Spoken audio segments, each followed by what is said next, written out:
coach today. That's been the kind of week it's been for the Utes. A seamless transition turned into kind of a crazy one. That's exactly right. Great summary. Never a dull day when it comes to college football these days. We talked to Kyle Whittingham on the 22nd. He was the head coach of Utah. This was a team that wanted to send him out the right way. The 26th, he's named the head coach of Michigan, and here we are for Morgan Scalley's debut. All of our planning, I mean, you said it. We talked to Kyle Whittingham and talked to him about his career and his legacy and all the former Utah players that have reached out to him. And this game for us in a lot of ways was going to be a celebration. Welcome back, everybody. Bowl game underway. Kickoff just started. Gary, good to go? Good. All right, you can call the game for me real quick. We'll get some video in here. A couple of runs already for Mackay. That second one was a banger. How you like that, LeGary? Nah, not a big fan. You would have housed it. Keep telling everybody, people, you know, these running backs don't have you and me's speed. They don't know what it's like. Oh, he's backward hat on the sideline, Matt. I thought that was just practice.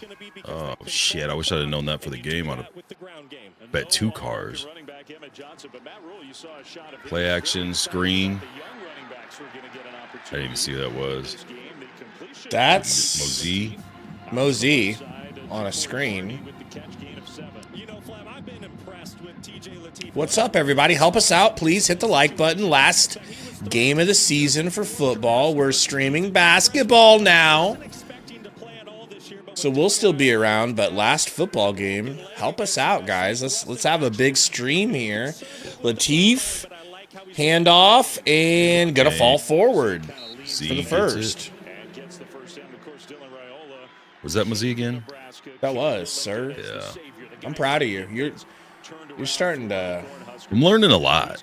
You know. And this game, Brock, in some ways becomes a bit of an audition for TJ Latif to see if maybe going into next year he could be the guy. I don't like the way his hat looks. Let's pull that front down a little bit. He should only be wearing his hat backwards if he's doing a podcast. He's so sexy with his hat backwards. Let's be completely honest. Sexy rule? He's just a sexy rule.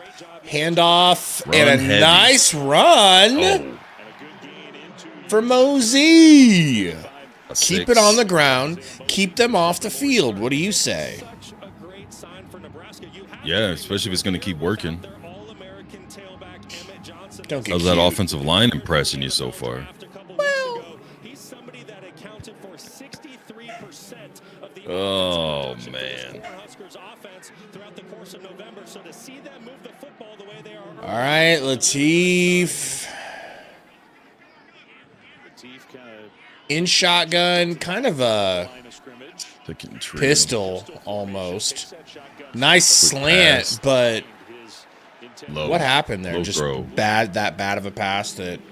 Yeah, it's low and behind. No him. chance. That's what you got. No machine too strong.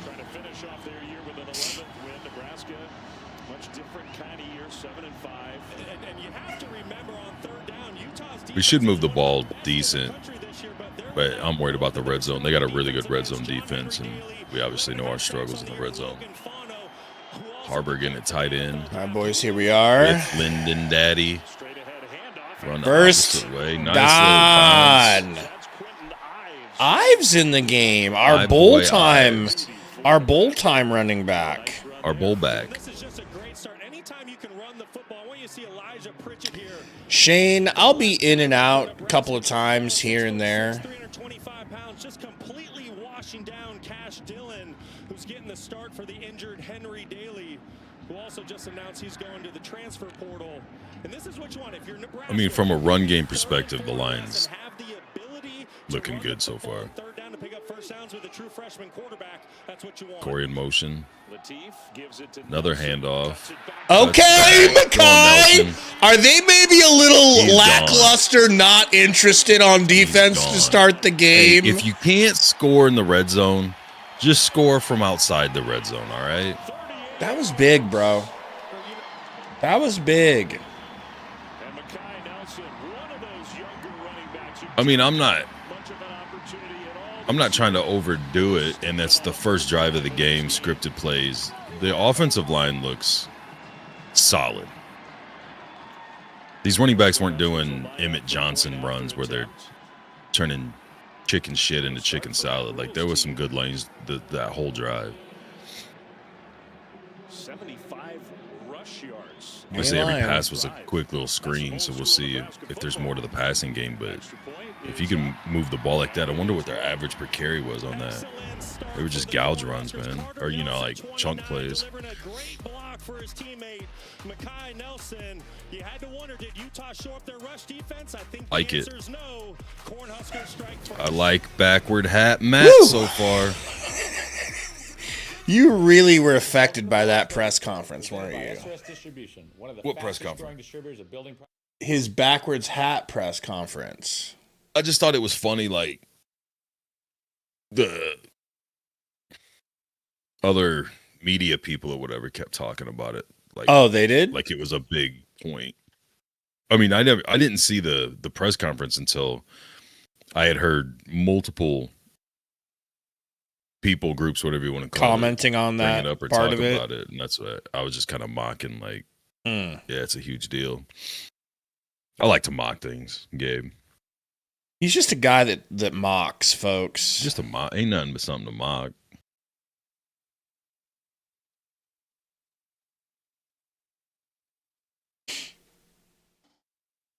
What a good way to start this game. Now, being a Husker Let's fan. see what the D-line looks like. Being a Husker fan. We were up exactly. almost every game this year after the first drive or two. This 7-point lead to start the game means absolutely nothing to me. Don't you dare. Personally. Well, it's got to mean something. It's got to be better than going 3 and out or turning the ball over in the first drive. You know, it used to mean something. I know you got to be negative me. about everything. It used to mean more than that to me, but now it's like used to be now a touchdown to start the game. Show us on the doll where the Huskers hurt you. You know where, my no-no square. My no-no spot. But now a touchdown to start the game, 7-0 feels more like 3-0 or 2-0. We might as well have just gotten a safety. That's how much those points are going to be worth it. Just saying. Unless Utah's really not interested, which you got to be. So I see there's no noticing here. So are you going to be one of these guys that Nebraska doesn't have a chance and you were whining like a little biatch all yesterday leading up about how bad it was going to be. And then now that they come out, at least to start looking good, well, Utah doesn't care. Bowl games aren't important. Pick a side. No, I'll be glad if they don't care and they let us get a side. No, I hear you. It's just when they wake up, what's going to happen? I've seen that like 8 times this year. Is the narrative, this is way too early, it's just a question. Is the narrative if Nebraska pulls out a win going to be, well, Utah didn't care?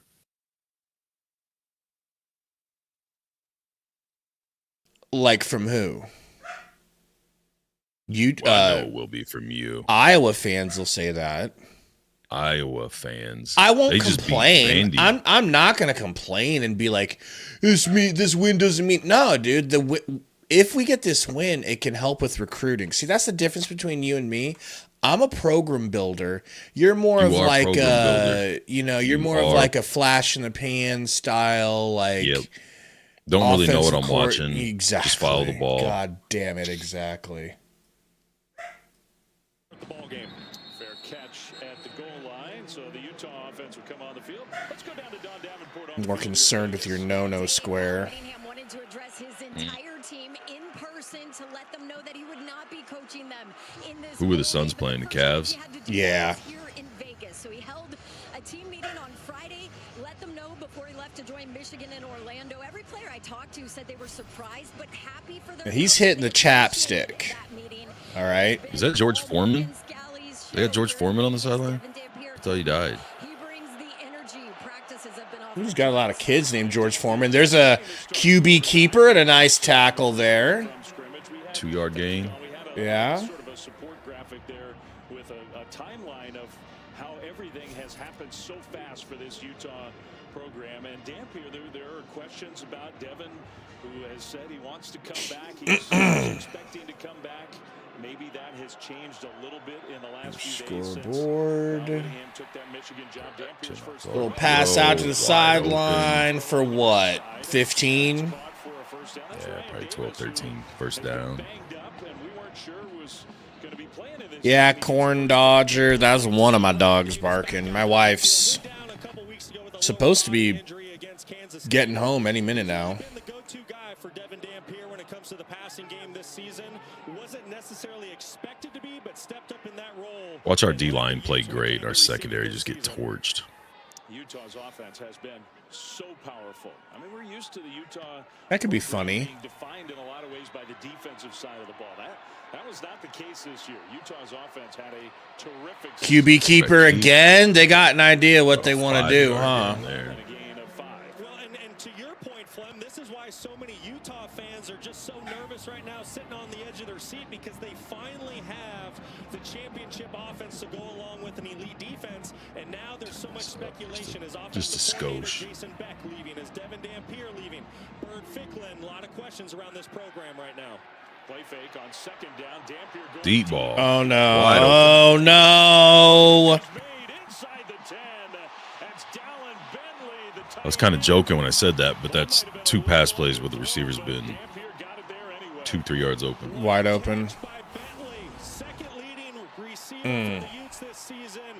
That's a touchdown. He throws that ball deeper. Yep. Does a great job staying concentrated on that ball and bringing in the explosive gain. Handoff straight Up the gut. Javers catching. Down to the 2. This is going to be a high-scoring affair, my guy. Damn. Unless Utah adjusts. Utah offense can do. They're so effective at running the ball. The second best rushing offense in the country, nearly 270 yards per game. So you get eyes. David Matney says, "Thanks, Gary. I blame you." Yeah, I would too.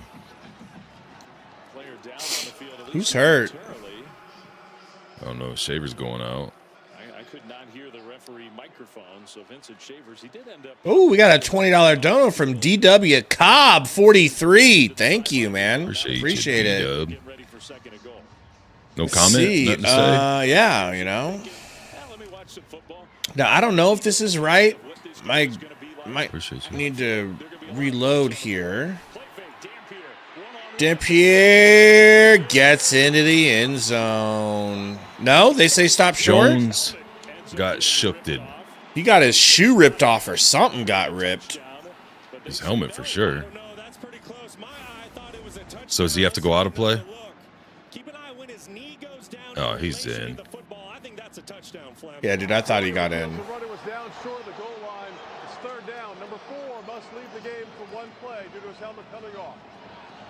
Well, he's going to be able to leave for a lot of plays because that's a touchdown. So they are going to review this one, and I think, Brock, oh, man. looks to be like the correct one. Knee down, is that ball over the end line? Absolutely. That football is certainly breaking the goal line. We have Jerry McGinn, our rules expert, with us for this SRS distribution. Appreciate the dono, D-Dub. If you had something you were going to say, man, just put it in the comments. Gabe will read it like a good little Gabe. Yep. We don't need to take a half hour on this either, fellas. Let's just Number 4 must leave the game because his helmet came off. Now, Utah, they could take a timeout to bring him back in, but I think this is going to be overturned to a touchdown. And that's a really good point by Jerry. Great catch by you with Dampier's helmet coming off. And most teams, when they lose their starting quarterback in a critical part of the field, you get a little worried. But with Utah, they have a sensational true freshman in Bird Ficklin. So if he has to come off the field, the ruling is touchdown. There you go, boys. A goodly little tutty. So that solves that problem, too. good. A good one. Doesn't matter. We're definitely going to see him in this game, but Devin Dampier with an excellent opening drive for Utah, who answers the Cornhuskers. Dag nabbit. Touchdown of their own. what a special year for Devin Dampier. And the thing that I'm most No part of the defense looked good that first drive. this sky-high expectations and pressures that were put on him. Butler's watching, laughing. Indeed. He's like, they might have scored in 5 plays or whatever it was, but it wouldn't have been with 2 big pass plays. That's true. The deep ball to put Utah in position. And then we had a feeling when we watched this play live that this one was going to get overturned. Almost like a basketball move for Dampier, one-on-one. Stretch it over the goal line. We get a tie game in Vegas. Well, that was quick. Gary, think we could win a shootout? No. Planning on winning a little shootout real quick? Is that chill? I respect. I wanted a partner. No. Respected me. We needed a Not partner even a little bit. Who cares as much as we do. Come on, We Gary. needed a partner who values relationships. Where's that eternal optimism that you're known for? I'll switch if we score, and then I'll switch back if they score. At least I'll just I'm change as the wind blows. At least That's I'm what staying getting at. pessimistic. You know, you can't You're fault nothing me. if not consistent.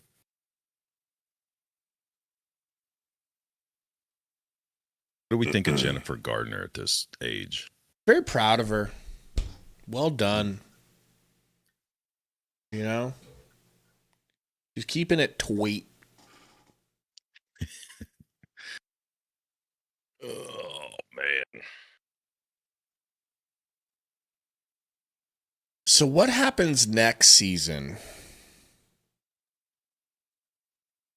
We win the title. What are you talking about? Yeah? Isn't that the plan at the end of every year? Is next year's the big year? I guess here's the real question. Maybe this will just be like on an individual person-to-person basis. Are we going to be able to withstand the beatings without calling for Matt Rule's job? That's what I was talking to you about. So answer like for everyone involved. Like, do you think these people will? Do you think they like? So like, you got us. You got like real media members, fans, boosters. Well, that's all that matters, right? Is Dan and then the boosters. Like, I mean, as far as him keeping or losing his job. As far as the noise, that's all us, the fans, every clown that has a YouTube account or legit people who have press credentials and write articles and whatnot. But I don't feel like there's enough urgency with like the critical positions that need to be replaced, because I don't think that the fan base for sure isn't going to allow a lot of grace and time to be like, well, it's one of the youngest rosters in the nation. They had to replace, quarterback's a huge spot to replace. Their best player, Emmett Johnson's gone. They got to replace him.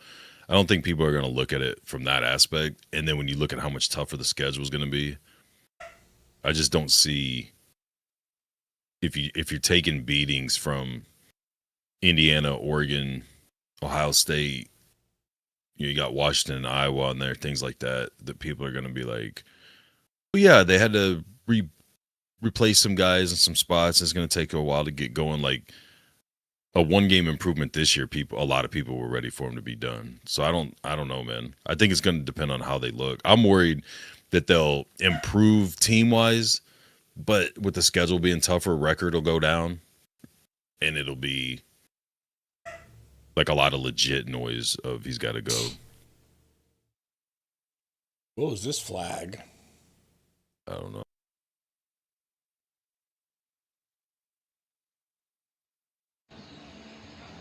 There is no foul for holding on the play. The ruling is a touchback, first down at the 25-yard line. Okay, so 25-yard line, that's where the Cornhuskers will start without, as you mentioned, Brock, their All-American running back, Emmett Johnson, who's here on the sideline. What a year he had. First-team All-American, the first offensive player to get that tab at Nebraska. That's a since dope 2001. Huskers shirt. Crouch led the nation when it came to all-purpose yards. Just did it all for this Nebraska Cornhuskers All right. football team this year. That's a long Back drive. at it on offense. Handoff. Nelson. American on Stuffed. About a yard and a half. You get a 3-month membership message here, and you're a bozo and missed it, or am I a bozo and didn't see that you didn't miss it? I don't know. I got to scroll back through and see what I missed. Silent Nuke, 13-month message says, VRR, smash that like button, everybody. Thank you, Silent Nuke. Appreciate it, man. Dale Patrick with a $20 dono. Let's go, boy. Dale. Appreciate you, Dale. Appreciate everyone. On 2nd down and 9. Hand off to Nelson. Nelson gets about 6 or 7. Stopped about a yard and a half short to set up 3rd down. Let's go down to Dawn. Yeah, Dave and Brock, I talked to Emmett before this game. Get this, he was training in Florida. Montzilla says, sell to the Saudis, then we'll be champs. I don't think it works that way. Otherwise, I would. Who did Utah sell out to? Did they? I don't know if sellout's the right word, but Quentin Ives picks it up. Poor Ives, dude. He was supposed to have a real role this year, and then, hey, still backwards hat rule. He's really committing to this new sexy bad boy bully look. You know? What up, Brady? Chilling so far, you know. 5 wide, empty backfield. Latif. Okay. Deep, overthrows, and it's almost picked off.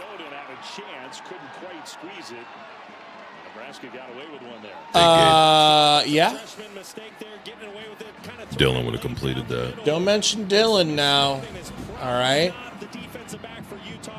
Who? Actually, Dylan would have underthrew that, but yeah. They didn't say who he'd have completed it to.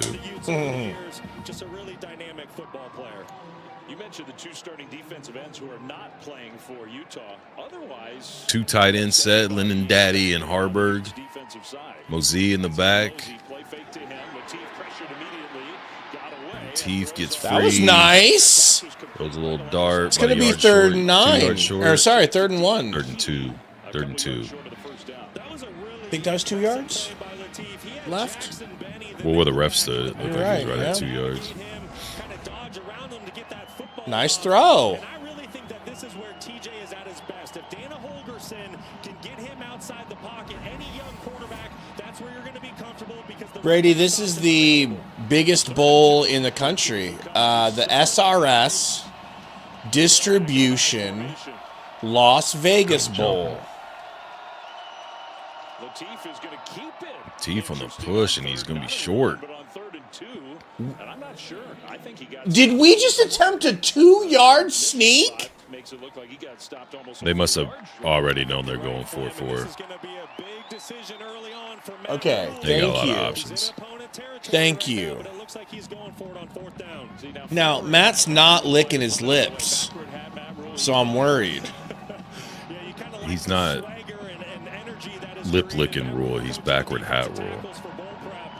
I keep forgetting the difference here. Now we go in shotgun. Ives, okay. I don't mind the... I don't mind it now. I get it. I see the vision. I don't need to be lined up 4 or 5 yards behind the line of scrimmage when we need a half a yard.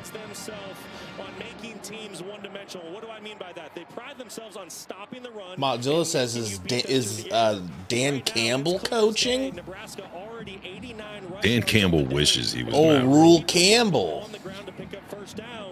Your offsides, do back up. Or just move the ball forward. Oh. Back to the line of scrimmage. He tried it.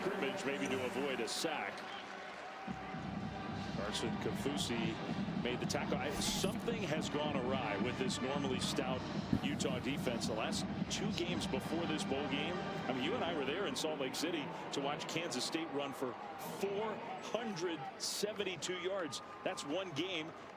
Gave up 290 the next week to Kansas. Yeah, that's just not how Utah defense. All right, here we go. The last 20 years. Nice Wilson, run for 5, maybe? What's going on? You see a lot of pre-snap communication. 3rd and 5. Can we get TJ rolling here? Everybody's not on the same page. Then the ball snapped. You see some soft edges, containment issues. You see guys jumping out of gaps.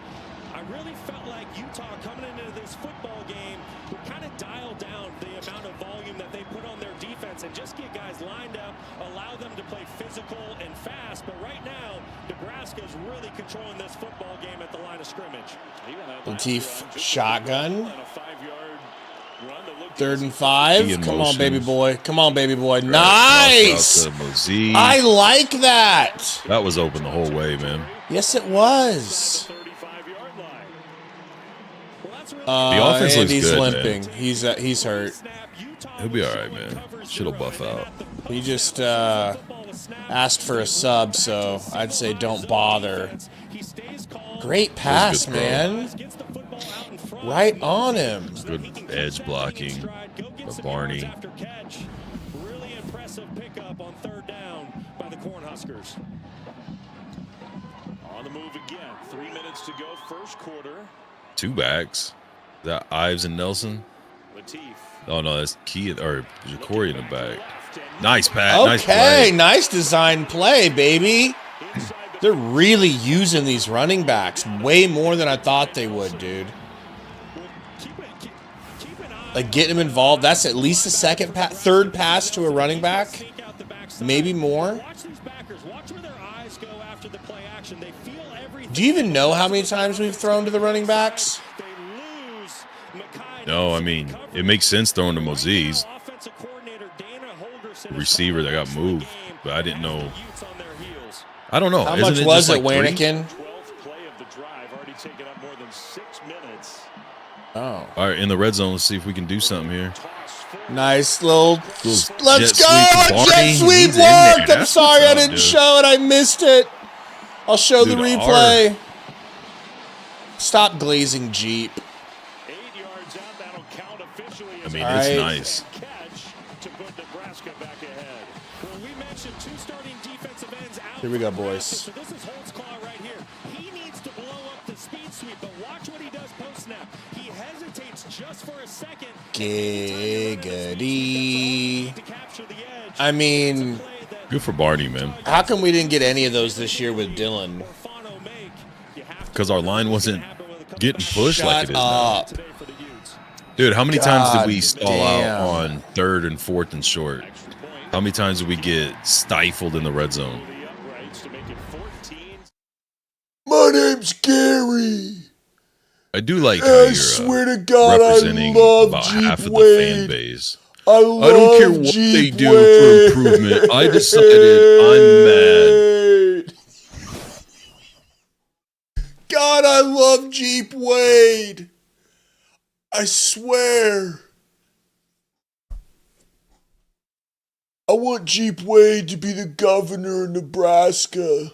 Sorry, your boy Donovan got the boot. All Your right? boy It's Donnie, gonna be who you all wouldn't- right. who you just couldn't live without for a couple of years. Every time I bring up Donovan, you're like, no, has nothing to do with his family. Nothing to do. Tried to tell you he was a FEI hire, family equity and inclusion, and you just wouldn't listen. Family equity and inclusion.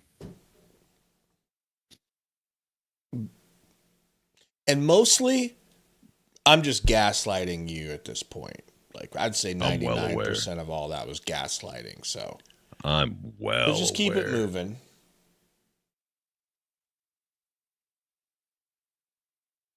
D Park says, I think all these underclassmen are seeing how more versatile the offense will be with Raiola gone. I mean, okay, I hope it does look good. That's true. It's you know, it's more running back heavy. It's kind of nice. I feel like the Raiola topic is almost like a political or religious dude, thing. it's like you have to Adrian pick a side. Martinez on steroids. But I'm saying but it's like you have to pick a side. Either you love Raiola and wish he would have stayed and he was amazing, or he's trash and he had to go. Like, I think what they were trying to do, he was the best quarterback for that, he needed a line. Also, true is Latif gives you a lot more options as far as what we're seeing now. You weren't going to see rollouts and throws on the run, even though he moved and did throw on the run, but there just wasn't the threat of actually running, and then he got to a point where he's holding the ball so long waiting for routes to develop. So that's definitely a true statement, man. He's definitely makes the offense more versatile.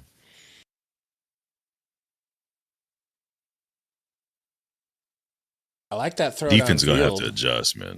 It wasn't there, but like I'd like to see him throw the ball more downfield, if that's possible. Yeah.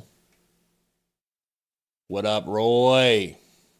Baby boy Roy in the house. Joy's boy.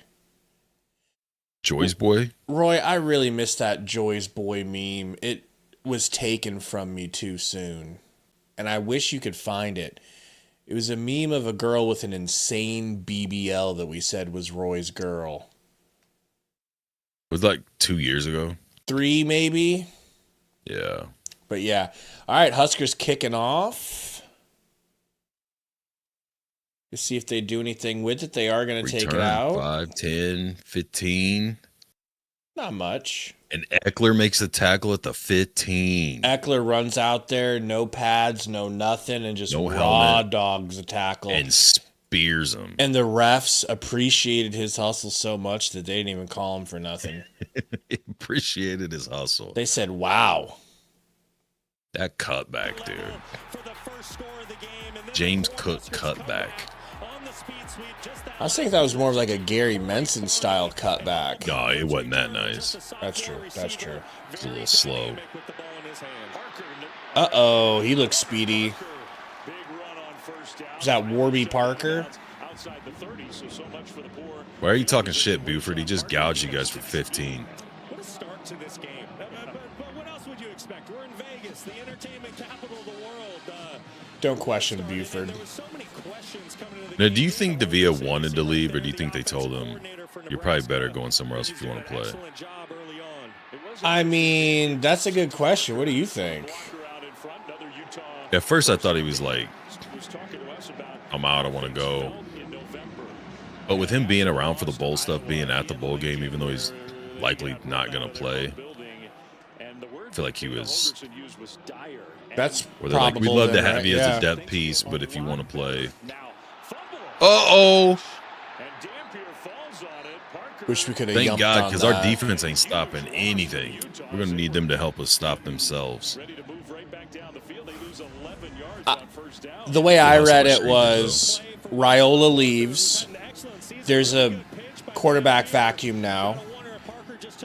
Coach meets with the quarterbacks at some point, whether it's scheduled or calls them in and talks to them personally about what it means for them. Oh, dude, he over. Damn. He gets to Cam. Davia, and Davia's like, hey, Raiola's gone. This is the moment I've been waiting for. Am I going to be able to step up and try to win this job? And Coach goes, I'm bringing in some other 4-stars. And Davia's like, so you guys don't, you're not going to give me a chance to beat Latif? It's like, well, you'll get a chance. You'll get something. He's like, all right, I'm out. 3rd and 13, and there was movement. I think Utah jumped. It is loud in this stadium. A lot of Nebraska fans. They say what the attendance is. 5-yard penalty. 3rd down. That's right. I haven't paid attention to that yet. The Sure is loud, defensive though, huh? coordinator right now, Corn Dodger, is Phil Snow for this game. Did he just say you look around and see a lot of ends? A jab step fake. Pump fake. Deep ball. Good coverage. Good coverage. Good thing that was Sire out there. 4th and 18. I'll give the defense a little bit of credit, but that fumble and then the false start obviously was the biggest That was more impactful than anything the defense did. That was good coverage by Wright, though. Yep. And Sunshine, the punter's in the game.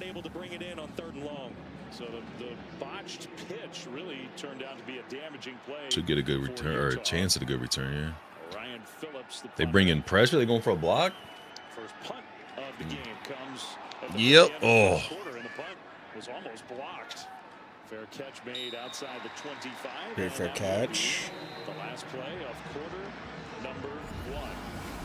Very entertaining game so far. Nebraska looking for their 8th win. Utah with all the chaos around their coaching situation. Well, Gary. Oh, well.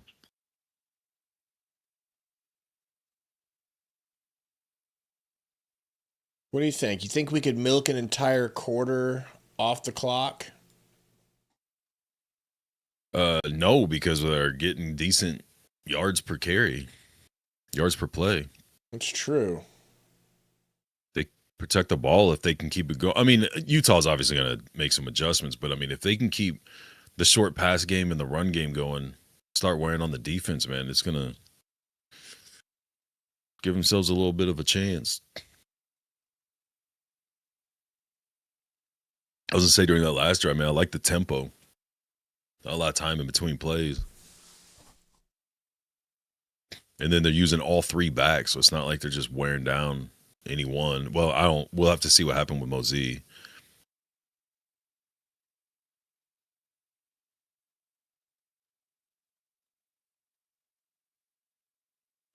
Brian says Devia was told he was being signed up for semaphore lessons to take Gramstad splits of signaling plays.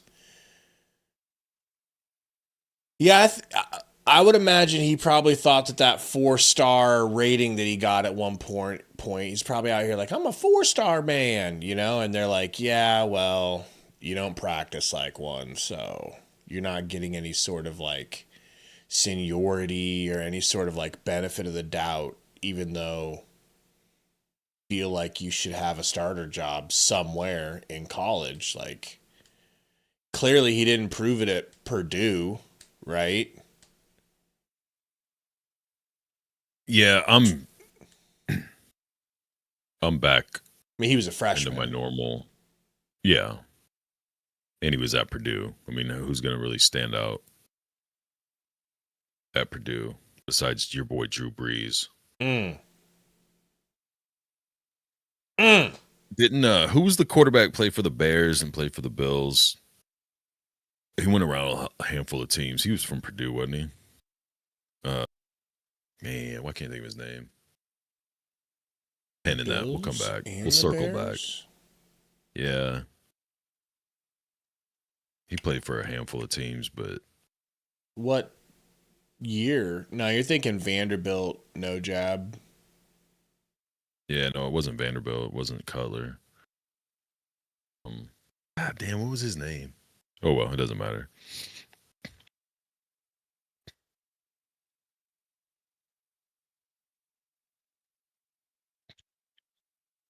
Man, now I'm like hung up on it. Trubisky was North Carolina. What's that? Saying now I'm like stuck on thinking about who it would have been. I know. What era? I can picture him. Was Orton from Purdue? Kyle Orton. I think that's what I'm thinking of. Look at backwards Hattie McHat. This guy's got so much swag and you just refuse to glaze him, but you'll glaze Jeep after one game. After one play. You know? A good pull on the Kyle Orton. I would have been thinking of that all day. Huskers lose a yard here. Brian said prison mat. Exactly. Need to just get a bandana on him.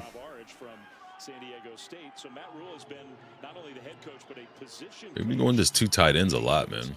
Latif, handoff, nope. Play act, looking deep, throw short.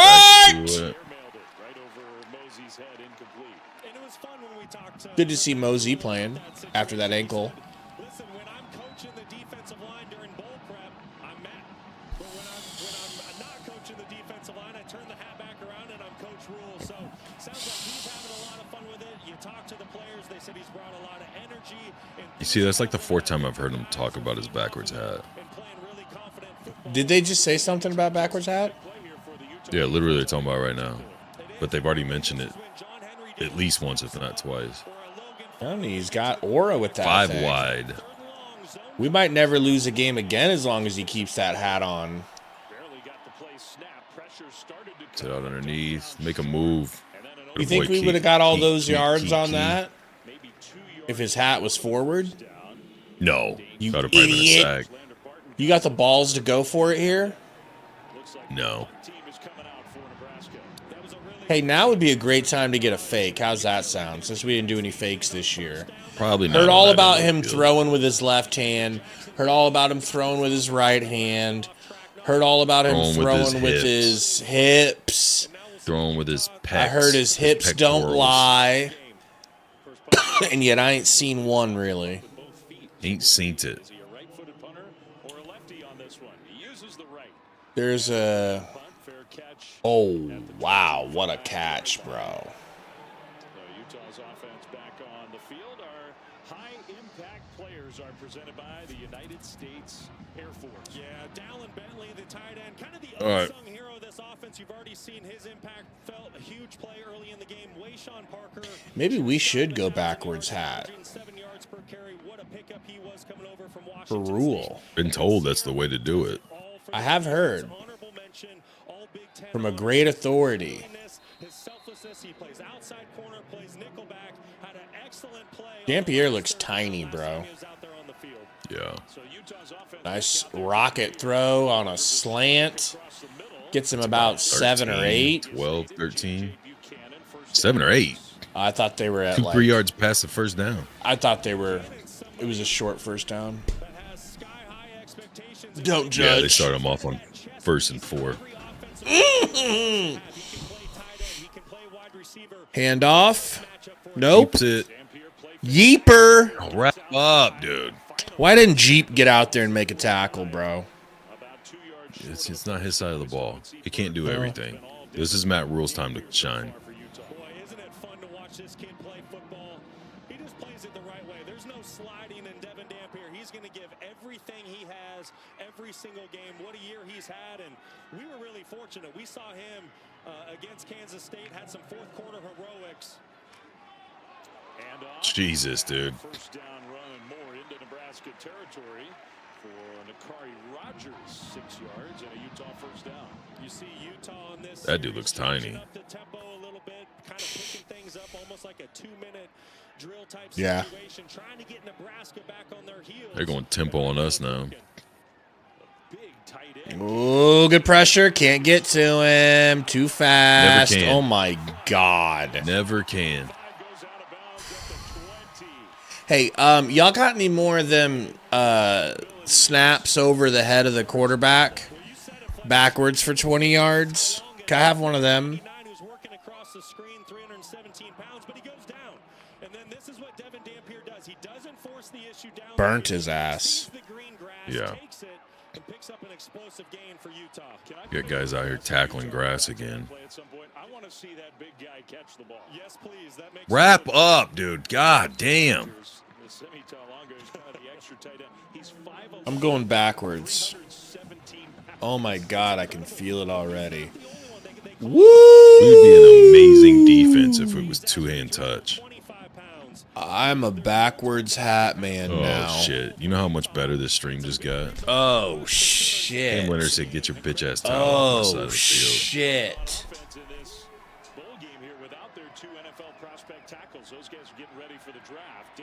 No pressure. Oy vey.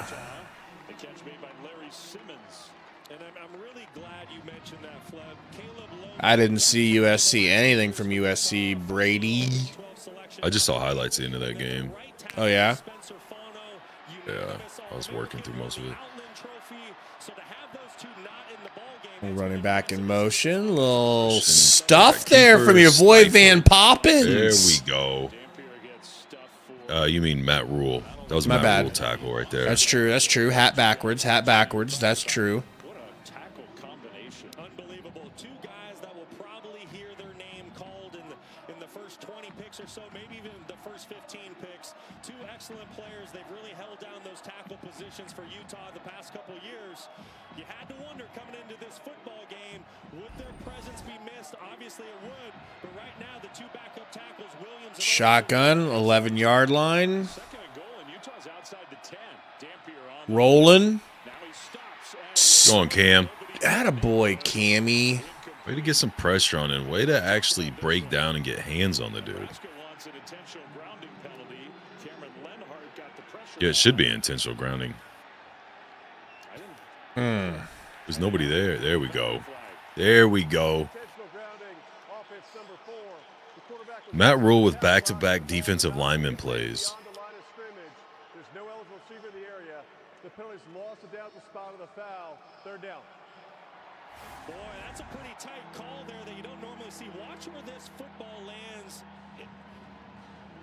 in relation to the second down marker. You're going to see at the bottom of your screen. It has to at least get to the line of scrimmage. It's really close. Looks like it's maybe a half a yard to a yard short. Usually when a quarterback's outside the pocket. All right, so what is it? Third and goal on the 20, folks. Can we get a storp? What are they blowing it dead for? Nebraska rushing a defender off the field at the last moment. Called their first Uses a third timeout. Timeout, so we don't get a penalty. We got to get our defensive timeouts in for the game. We're already in the second quarter and That's haven't true. used one yet. That's true. 10-13 to go until halftime. Nebraska with a 14-7 lead over Utah. Well, I mean, things are going well. Can we say that? Can I be optimistic for once? Oh, we're being optimistic now? You know what it feels like, dude, though? Like, what I'm worried about, obviously, is, like, are we Teach me. Are we New Hampshire and they're Nebraska ball? Maybe. But I mean, Are we if you're just New hanging in Hampshire- there right now, you know, looking plucky until they get serious and slap us down? Maybe. I'm a Nebraska ball stand now. Maybe not. What's that? I'm a Nebraska ball guy now.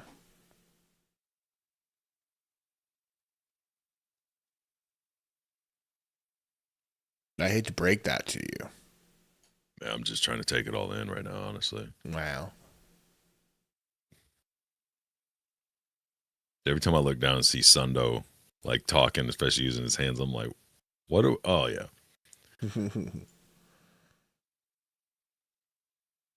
Messing with my Yeah, Suns are peripherals. getting cooked. At least they were. I can't see the score. Still cooked? Who's that? Suns? Yeah. They're getting close. I'm going to go fill my water up real quick, man. You ain't doing Yeah, shit. Oh, no. I'll just... There I'll you sit go. here. Why don't you go fill your water up real quick?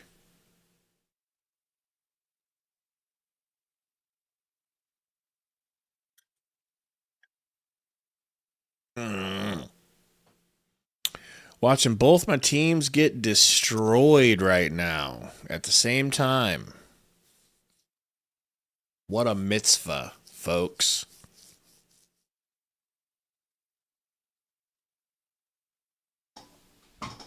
I don't see him wearing any FUBU there, Tiger Shark. But FUBU on Matt Rule would go hard.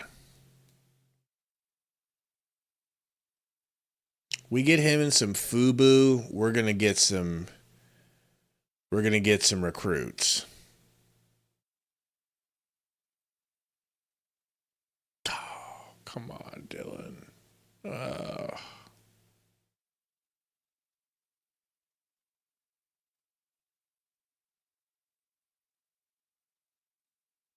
Can't say I've missed these long-ass timeouts. Ball's back in play.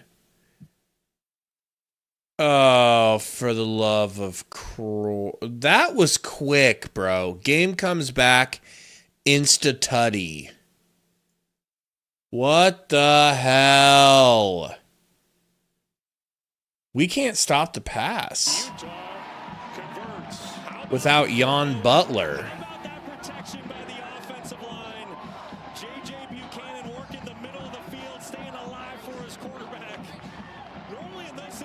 There's not a lot of plays, 3rd and goal from the 20. You just kind of play to try to make the field goal a better situation, but Devin Dampier had other things in mind. Damn! How'd that happen? The second they came back from, here it is. What a play, what a fun shootout we're in for here today. Second play they came back, or just like instantly when they came back from timeout, throws a strike for a touchdown.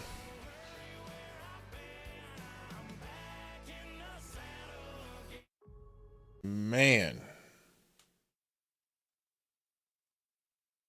Your boy's going to have his work cut out for him. Who? Phil Snow? No, well, I think he got thrown into a fire, but who's the new guy? Or yeah. Trying to turn Is he coaching on the sideline right now? Defense this next year. I don't know. I do remember. No. I mean, Which were going to be there, and which ones weren't, but I don't remember what they said about him. Because they've got Snow. Yeah, no. I know he's not like headset or whatever coaching. I didn't know if he was there on the like helping out for I would want him to practices, or if he was there at the game or what.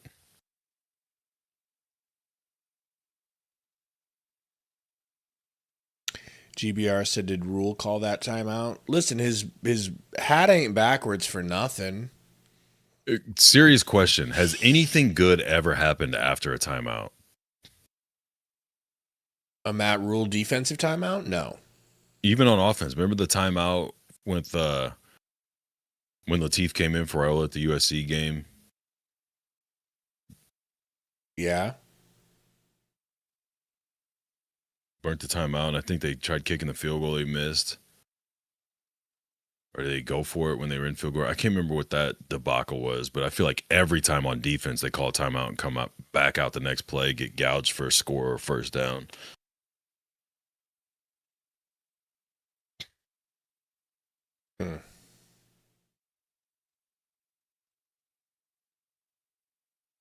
Yeah, man, I'm pretty sure that we are because of those 2 strikes I've got on Suns Valley.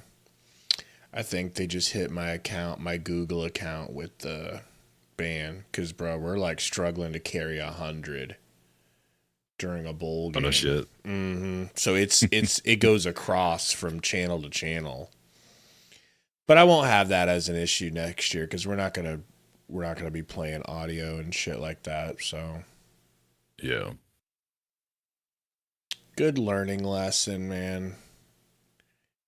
Interesting that they hit you with the little extra band, though. The little shadow band. They gotta let you know they mean business. For real. For realsies.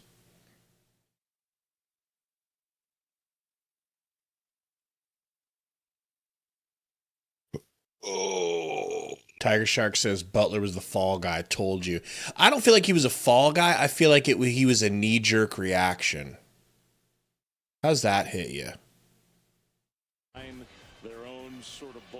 Well, fall guy for what? Like the defense was noticeably worse than it had been under White. The custom shoes, that looks fun. What an experience for these players. Pass defense is pretty good. Yeah, people say that a lot, and it's like, yeah, most pass defenses are good when teams can just run for 400 yards a game on you.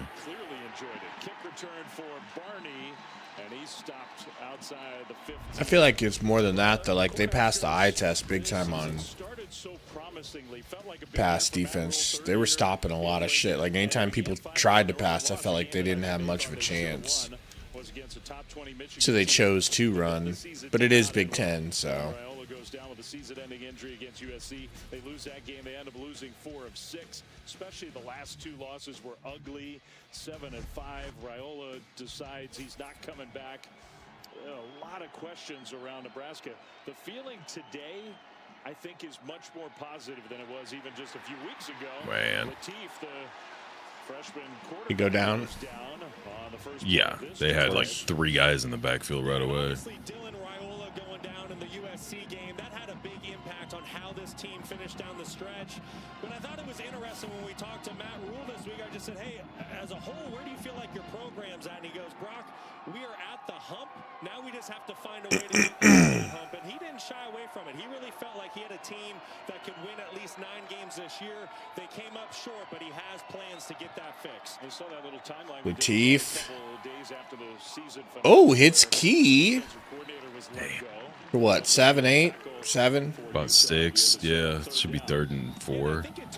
Maybe 3rd and 3. To figure out how he wanted to go about things during his tenure at Nebraska. He said to us this week, you know, there were certain systems that were not in place. One of those being a personnel department. He had to spend a lot of time there the first couple years, but he finally feels like he has the assistants and the players to take this thing where he wants to go. 3rd and 4, coming off a drive where they punted for the first time in this game. They don't want to have to do that 2 times in a row. And with the play clock 5 seconds. 4, 3, 2. Snap it. Coach wants to use a timeout. Too important of a play to be a little confused. So timeout, Nebraska. Second timeout of this first half.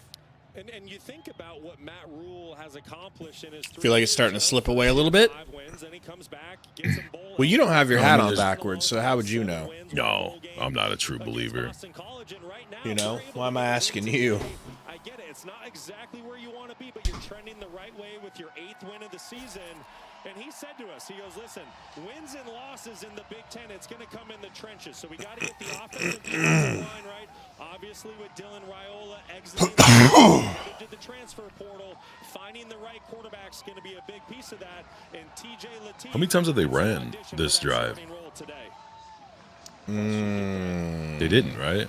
Doesn't feel like much. That like RPO that got smothered and then that throw to key. You go back to Baylor. Matt Rule didn't do it there. This would count as a top 25 win. Number 15, Utah. Out of the timeout, 3rd and 4. Corey in motion. Barney went in motion. Lateef. Little yo-yo. Moved. The ball did not get snapped on time. Damn, man. Dude, after the timeout, does anything good happen? Don't you dare say anything about a timeout. That's Lutovsky, the left guard. Started all 12 games for Nebraska. Right there, just getting a little bit of a head start. One of 2 players on that offensive line to be out there all 12 games. It's Lutovsky and the center, Justin Evans. Otherwise, it's kind of somewhat of a patched-together offensive line. He jumped? Well, from 3rd and 4 to 3rd and 9. Utah bringing pressure. Gets picked up initially. Lateef, though, had Gotta get rid of it. Complete. So the initial surge. Every play, we stray further and further away from Jesus Christ, bro. 4th and 9. Well, and listen, 3rd and 9 compared to 3rd and 4 for a true freshman quarterback. We had it. Career start. We had something going. Difference. Morgan Scalley and his defense taking it. They done figured it out. 8:27 in the second quarter. Mark the time. They figured it out. On that 3rd down play. Is that pessimistic enough for you? Got themselves in the foot. To receive for Utah. Left foot. Lefty kick. One right, one left. Fair catch. Damn. At the 40. From the goal line to the 40, bro. That's not bad. The other 40. Right. The other. In this town, you kind of forget. 14. Well, talk to me, Gary. I need It was therapy. fun while it lasted. No, you're the optimistic guy. Guy on left is optimistic. Guy on right's pessimistic. Guy on left. Oh, man. Guy on left still thinks the Huskers win this game by 10. Guy on left bet wife's and daughter's cars on this game. I'm guy on left. Think so. All I see is you on the left, Sundo in the middle, me on the right. No. On our stream, bozo. Saul says they just have to keep it close into halftime. Wrong chat.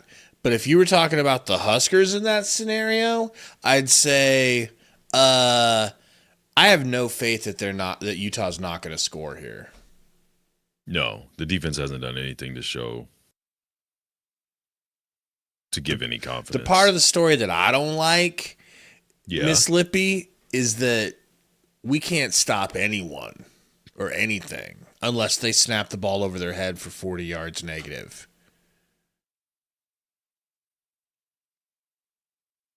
Gary. Well, you guarantee? No, she said. You know?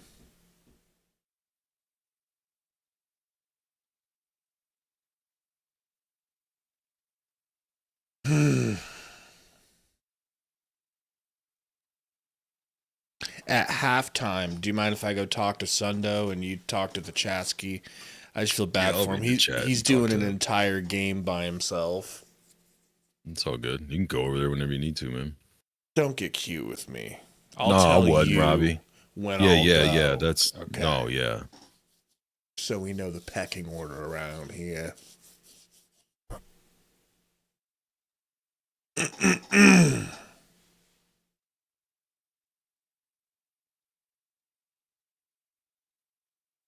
Oh.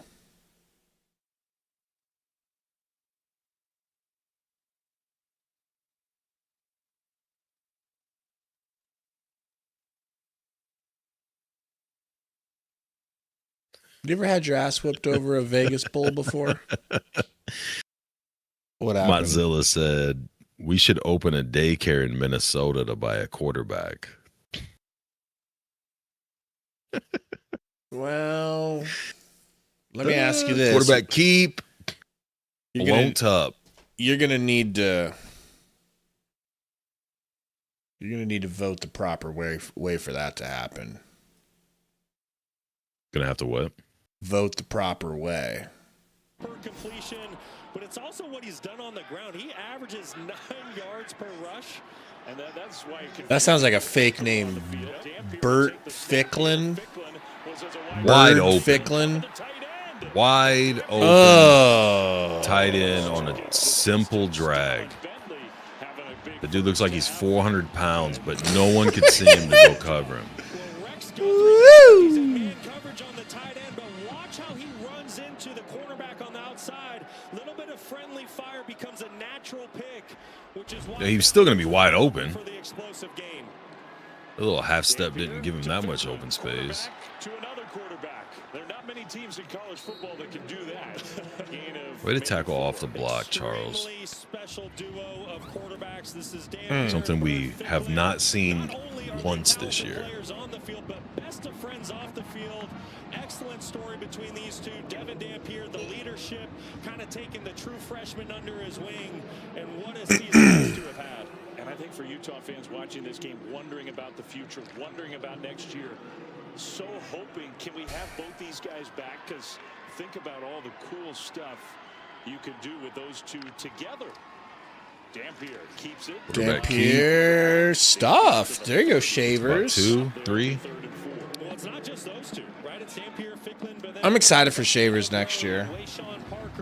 He's been pretty good this year. Yeah, he just needs to be a little more disciplined, man. He gets too far inside, loses contain a lot.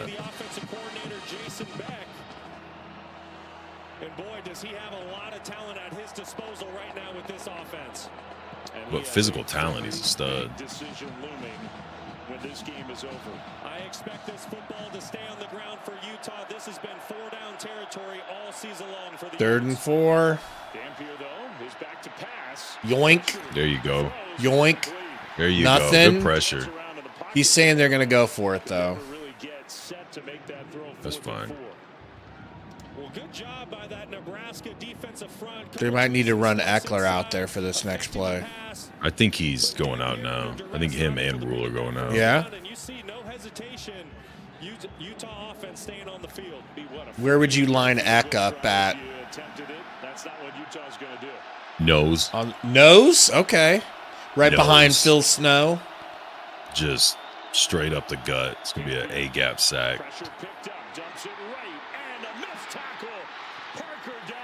Weird. You dive at a dude's ankles and don't get him down. That is wild.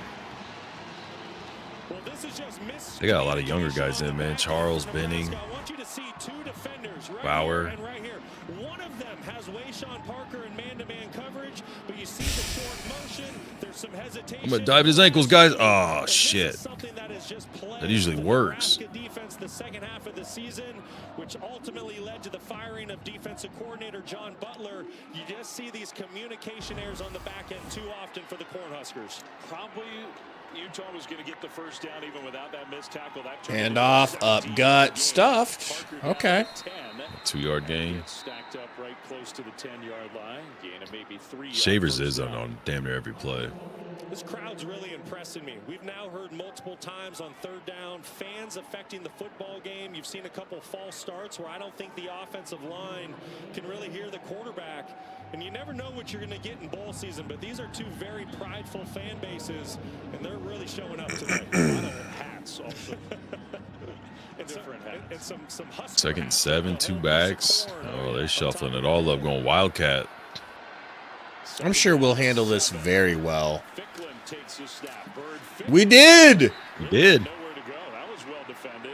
He had Dampier move out into a wide receiver spot. So You think they go for 7 here if they get stuffed? They might as well. They converted, what was that one? 3rd and goal. Was it 4th? It's like, I would take 3 if I was them because they know they're going to be back. So why not just stack some free points, you know? Yeah, I think it probably depends on what they get here. If they got 2 or 3 yards to go, I think they go for it. I say 4 or less, they go for it.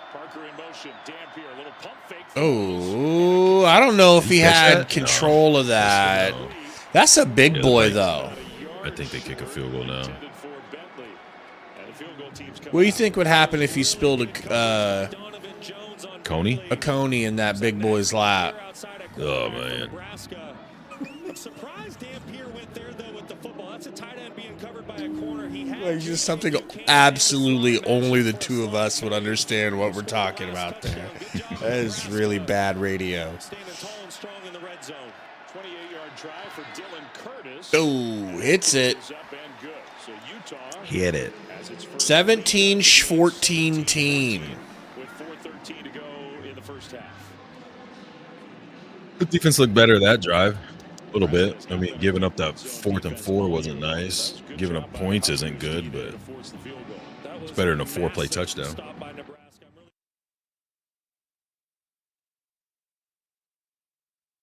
Yeah, I agree.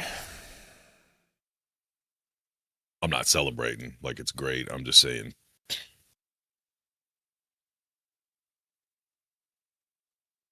Then the one punt, you've given up a touchdown every possession.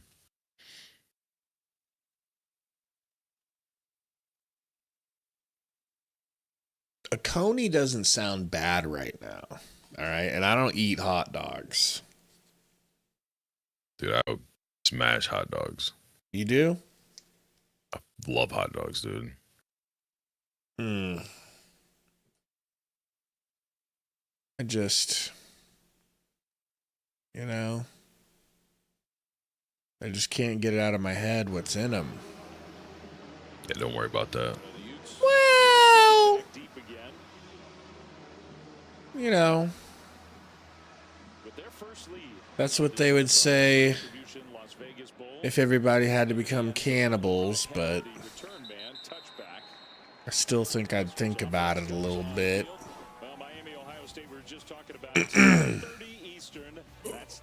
Think Miami's got a chance against Ohio State? Why not? Probably not, but why not? Why not? You know? That lineup of football games. Get your popcorn, get your cold beverage. It's going to be must-watch TV. That is a great New Year's. Should be some Hope good we get football. the run game going again, man. Yeah. Of AT&T Stadium in Arlington, Texas, where that Job steadily moving it in tempo with the defense, and they had some time to rest. Miami and Ohio State. 2 tight ends again. I like that. Linden Daddy Harburg package. Latif handoff gets and 2. Nelson. Damn. A measly little 2. You know, if you're Nebraska and you're kind of looking at this first half, this is exactly how you were hoping to play the game. You jump out to a fast start. You're able to establish the ground game, which really helps a true freshman quarterback. And now if you can bleed some of this clock and come away with any type of points on this drive, it's going to be nearly a flawless first half for the Cornhuskers. Second down and 8. Latif to Nelson again. Utah's Bro, just stuffed, man. better as this game has gone on. Absolutely stuffed. Carson Kafusi, he's made a couple good plays. Obvious passing down. 3rd and 8. It's going to come down to, because you can tell Utah's defense, they figured out how Dana Holgorsen wants to play this game, and they're starting to get some stops on 1st and 2nd down. For Nebraska, the question is, on 3rd down, can they get Dane Key going? Number 6. Oh, baby. 3rd and 8. 3 wide left. Corey in motion. Latif will take off and get tackled. The ankle tackle.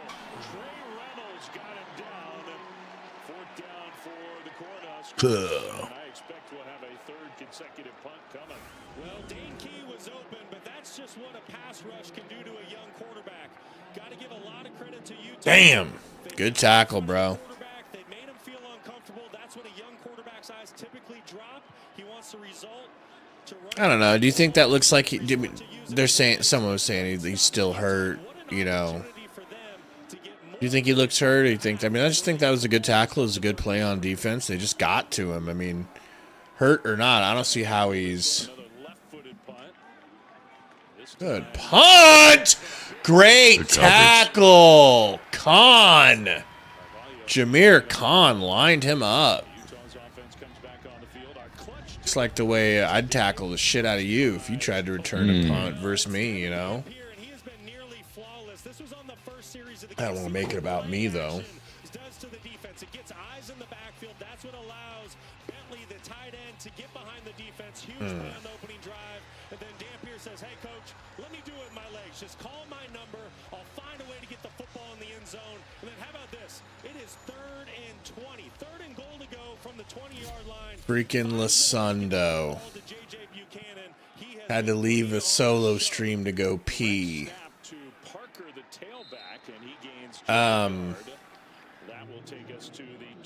You jumping over there? Well, I was going to, but he's already walking away. Yeah. A 2-minute warning here. There's been a very entertaining first half. There's been intensity on both sides. These teams are not here just to get the ball swung. Like, I know it's 17-14. Am I wrong to Got your lucky jersey? Haven't washed it since the win streak. be expecting Made vitamins? On it. the worst here? No. Because, like, especially after that first drive, that's what we were talking about was how sustainable is it? What are they going to do when Utah starts making adjustments and the defense isn't really giving you a lot of hope or inspiration that you can have these 3 and outs? You know what I'm saying? Is it realistic for us to go back to running the ball and having success, or have they stopped? They tried.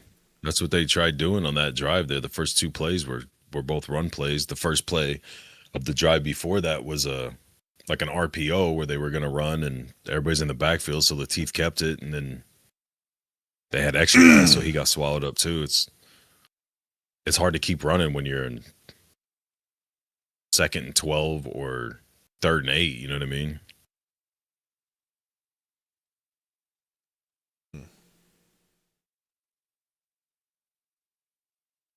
Gotta get something on those carries. Like that first Mackay carry was like a 2-yard gain. They tried running again on 2nd down.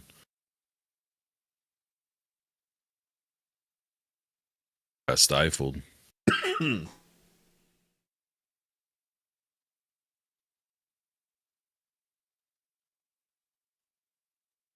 It's not the end of the world losing this game if you do. It's really great if you win because it's a ranked team. But if it's a blowout, that's what I guess what I'm really worried about. I don't know. I don't even know if I can beat. Are we going to be happy? Like, say the game ended and it was 14-17, or let's say it's like 37-40. Are we happy? Proud? Yeah, I don't know. I don't know that I'm really looking at it from that perspective. It's hard for me to answer that. I'm just, like I said, early on, I thought the offensive line looked better in the run game.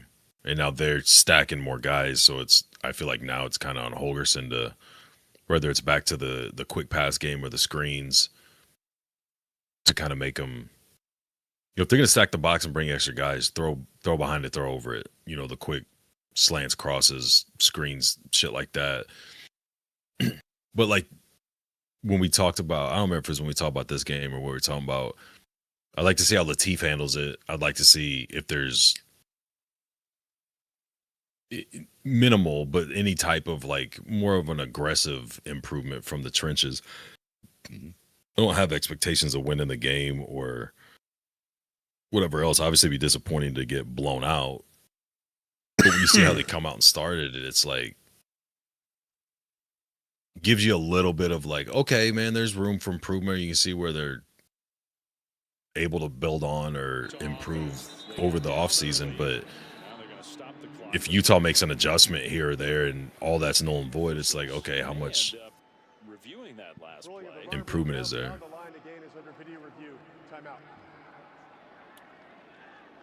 I think Ryan's Are we joking? short of the line to gain. This is going to end up being a 3rd and short, I believe. So when he makes the catch, Keeping on that right knee. that's a yes. Yeah. So that one should be pretty fast. I give him credit for Okay. Yeah, NFL you're fine, but you don't get to do that in college. changes the calculus here for the play that we're going to see. David says, when was the last time we had a sack? I forgot sacks were even allowed. I don't think you're allowed to get sacks. 7-0 lead at a 14-7 lead. Since then, Utah's defense has bowed up. Nebraska's offense has 3 straight 3-and-outs.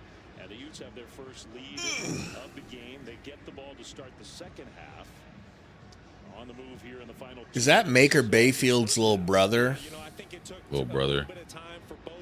Butcher Mayfield. No, that's Baker that's Maker Bayfield. I think if you're fans of both these teams, you just have to be ecstatic. Coming into the game, there was, critical players, key players all year long that are opting out, whether they're getting ready for the NFL draft or the portal.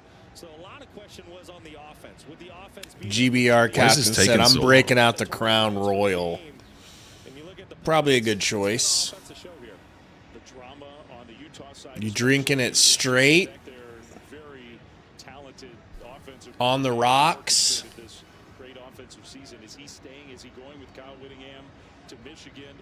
How do you drink your Crown Royal, Gary? I typically don't. I like bourbon better than Canadian whiskey.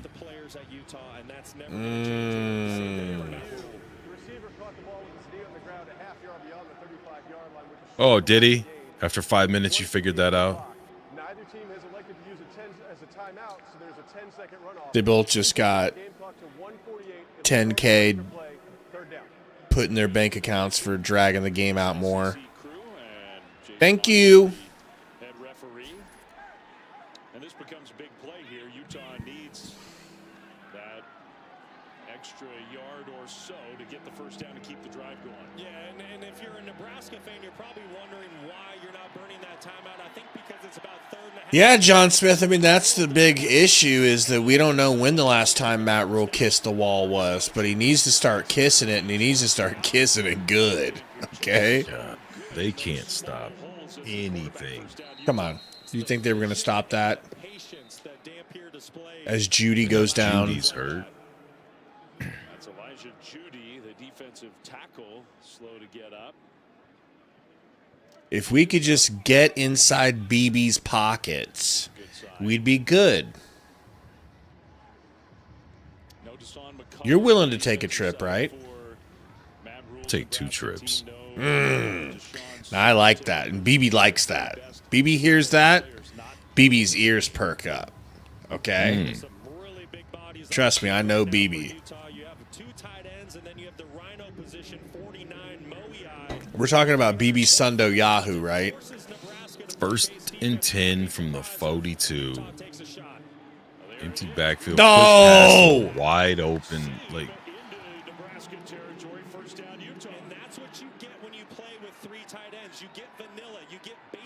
dag nabbit. they're not stopping the run. They're not stopping passes.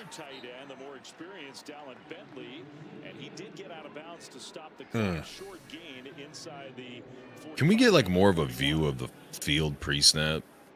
Is that too much to ask for? JJ Buchanan, a kid from Henderson, Nevada, just outside of Las Vegas, went to Coronado High School, true freshman, had a big freshman year. Just leave it here. Star for the Utes. Couple local kids from Las Vegas playing for both teams, really wanted to show out for the hometown crowd. 2nd and 7, Dampier throws back. No! Line of scrimmage. Tiger Shark, don't give in to your gooner thoughts, okay?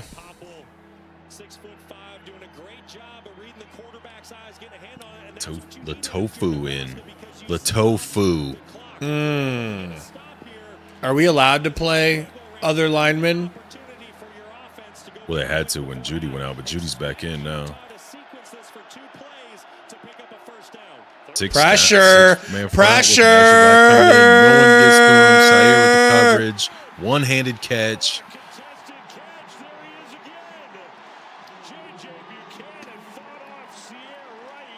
That was a great throw and a great catch.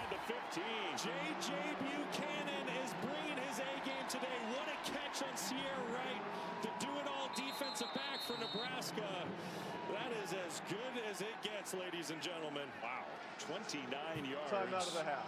And Nebraska was trying to hustle some personnel. So they're getting ready to score a touchdown. To use a timeout.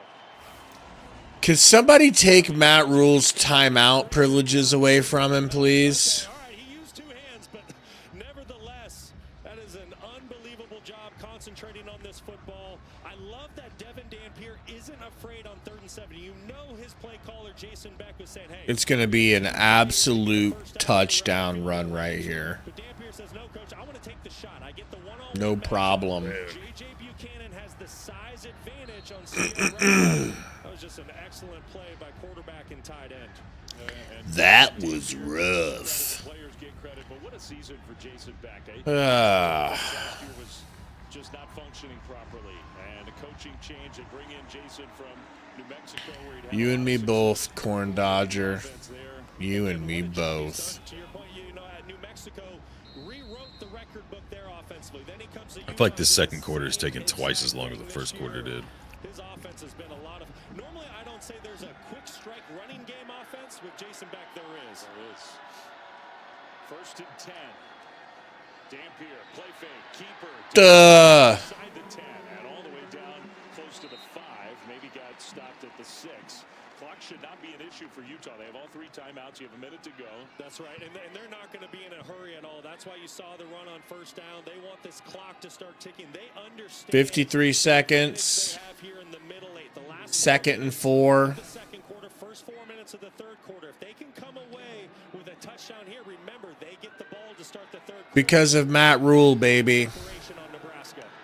Because what Matt Rule does, I do. If it were me. Parker is going to take the snap. Uh-oh, QB keeper snuffed out. Dude, if he got loose again, that just would have been funny. So they direct snapped it to My guy Watson Trent, who's going to have a really big impact this year, just got a touchdown. Well, he's going to have impact. Give him time. He's got to get acclimated. It's only the bowl game, bro. It's only game 13. We expect him to work miracles. Oh, man. But Nebraska was ready for it. And you got to remember, a series ago, they bowed up in the red zone, held, Utah to a field goal. They might be able to do that again. 3rd and 9 coming up. SEC League. 3rd and 9. Matt Rule's probably on the sidelines Googling, how can I get one more timeout? To ruin the fact that we got to stop. Katie says, Gary, do you work tonight? No. I'm off. You sure they're not going to have you go in and just kind of sweep up around the... Yeah. You're like, guys, I got to work a shift. I mean, anything I can do? They're like, well, you could... You know, we had seafood night. You could sweep up some shrimp tails for us tonight if you want. I'll be there. Empties the back. Another keeper. Wide open. Why? How were they able to stop the one before, but they couldn't stop that one? They spaced them out with that empty backfield. I'll space you out. And nobody had gap discipline.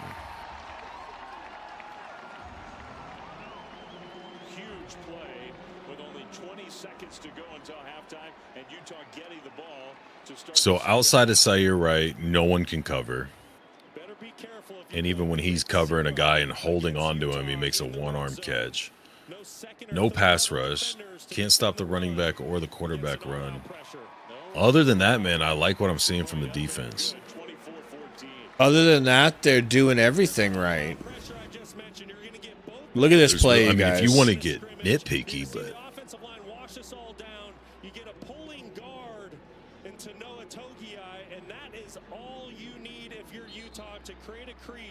Boom. Untouched.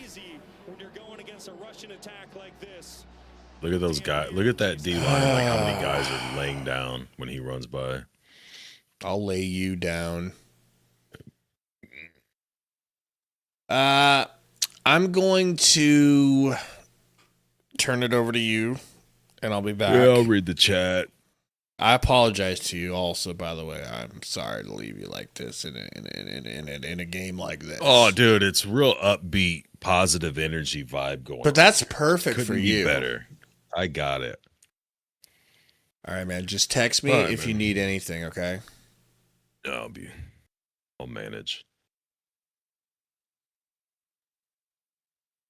Let's see here. Let me bring this up, folks.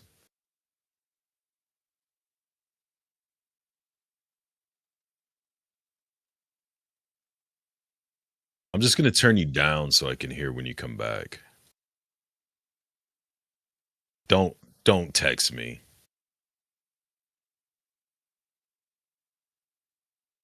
All right, Bucket Man Scouting is out on Rule. A lot of people are out on Rule. Rule is only 28-0 against ranked teams, no issue.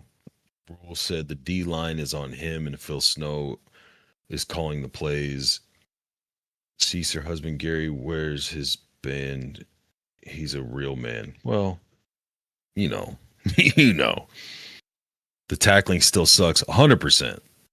100% the tackling drives me insane. So much easier to block negative fans than see the stupid comments. Feel free to block me. I don't care. I'm not a blocking people type guy, so that would be on somebody else, man. I'm fine with everybody's opinion, whether I agree with it or not. I think even the people I disagree with on different things, there's good points, man. Like, I think everybody makes, I shouldn't say everybody, but the vast majority of people, like, they have reasons for why they have the opinions they have, whether it's quarterback, team overall, the coach. It's just, I don't know, what sticks out to you and what doesn't, you know what I mean? Blowout coming in second half. That's kind of what I'm thinking, Willie. I don't know. I don't know. I don't think that the defensive issues is a simple like halftime adjustment. So yeah, unless something drastic changes, I think it's gonna just keep snowballing on them, and they get the ball to start the half. So see how that goes. Matt Rule has a "Bless This Mess" sign in his laundry room. Same crap, different day. Over. We know how the third quarter will go. Is our new D coordinator there? That's what I was saying earlier. I'm not sure if he's there. He's definitely not coaching this game. I don't know what or if he had to do with the pre-bowl practices, but I don't know. I know they were saying that Jeep was around and he was there, but not actually coaching. Snow, Simpson, Rule were all over the defense leading up to it, and Snow's coaching the defense for this game. You guys getting ready to shut the game off again? I don't think we've ever shut it off. We've gotten kicked off for showing too much. Other than O-line, D-line, running back, not bad. Yeah, I felt like the offensive line was doing a really good job the first couple drives, and the running backs were making the right reads, cutbacks. That one touchdown was a really good cutback. But it's just since then they've geared to stop the run more, and now instead of getting those chunk plays on first and second down, they're getting 2 yards max or getting hit behind the line, and now you have to throw, and the passing game is not going well when it's not mixed in with the run as a quick pass game. Remember, Matt Rule and his Yoda buddy Phil Snow are the defensive coaches this game. I just don't really understand where Rule fits in the picture. He's not an offense X and O's, not a defensive X and O's guy, and not good in-game manager. What exactly is he doing? That's what I'm talking about, man. Like, those are all good points. And that's what a lot of people are going to bring up for the antsy rule or the, I don't like rule, whatever. But when you look at like what Troy Dannon's saying, and the people who are not ready to part ways with Rule yet are going, okay, we couldn't make a bowl game. We couldn't even make it close to 500 record. And in the 3 years, each season has progressed record-wise. You've had to overhaul a lot of things just within the program before you even worry about the stuff on the field. And people like what he's done with that. And it's whether people like or don't like that's a reality of it. The comparisons with like the Kirk Cignettis, there's really one Kirk Cignetti. Like every team in the country outside of the teams probably in the playoffs would love to go get a Kirk Cignetti and be a playoff contender next season, but it's just not, that just doesn't happen. That's not realistic. So it's like, do you start over with a coaching search? You saw how much trouble Penn State had, the coaching carousel changing up. You don't know what's what. So you've got that side of it. Like we're progressively getting better. It's not as fast or as drastic as anybody would like, even the team and the coaches and the AD and the donors. But it is progress compared to how you started to go backwards after Pelini when you had Riley. It really cascaded backwards under Frost, and now things like bounced out and start gradually going forward. Do you keep letting it gradually go forward, letting this guy keep doing what he's doing, or do you go, no, we'll scrap it and start over and maybe things go backwards again? Like I think that's the biggest reason why that's where it's at. So who thinks Emmett not being here is good for the team? I don't think anybody thinks that. Pophole really needs to move to D2. I bet Matt Rule turns his hat around the second half. Evidently prison Matt and the Cowboy weren't enough to save the D-line. Wasn't prison Matt. Yeah, the defense overall looks worse. The run defense isn't any better, and now the pass defense doesn't look very good. There's still no pass rush. They need guys. Like they're still too small on the defensive line. The bigger guys aren't super athletic, so there's no pass rush. There's no holding gaps and guys shedding blocks when running backs or quarterbacks are going through the gaps. Like, I don't think you could fix that in the month they had off, but I was hoping like aggressiveness and physicality would change. Matt needs to eat his hat at half. Another offseason trophy incoming. The problem is we are pussies, hard to admit. That's what I'm saying. Like, if you can, you're getting beat because they're better than you. All right. But like showing some fight and some tenacity and being aggressive I felt like that lacked all season long, both trenches. And the defense, or I'm sorry, the tackling. Tackling has just been atrocious. Can we fire a rule next year if our defensive line stays this horrible? That's what Gabe and I were talking about, man. I think it's going to be a real question. Not just the defensive line, but like the schedule, the strength of schedule. Man, if they take some beatdowns of some of those teams and lose some other games like they typically do, it's going to get even noisier. Been watching the Huskers since the 50s, and this is not good, but trust me, if it can suck worse than what you kids are going through, everyone needs to have this Raiola thing be the last time we turn to former Huskers to fix the program. Leave them as they are.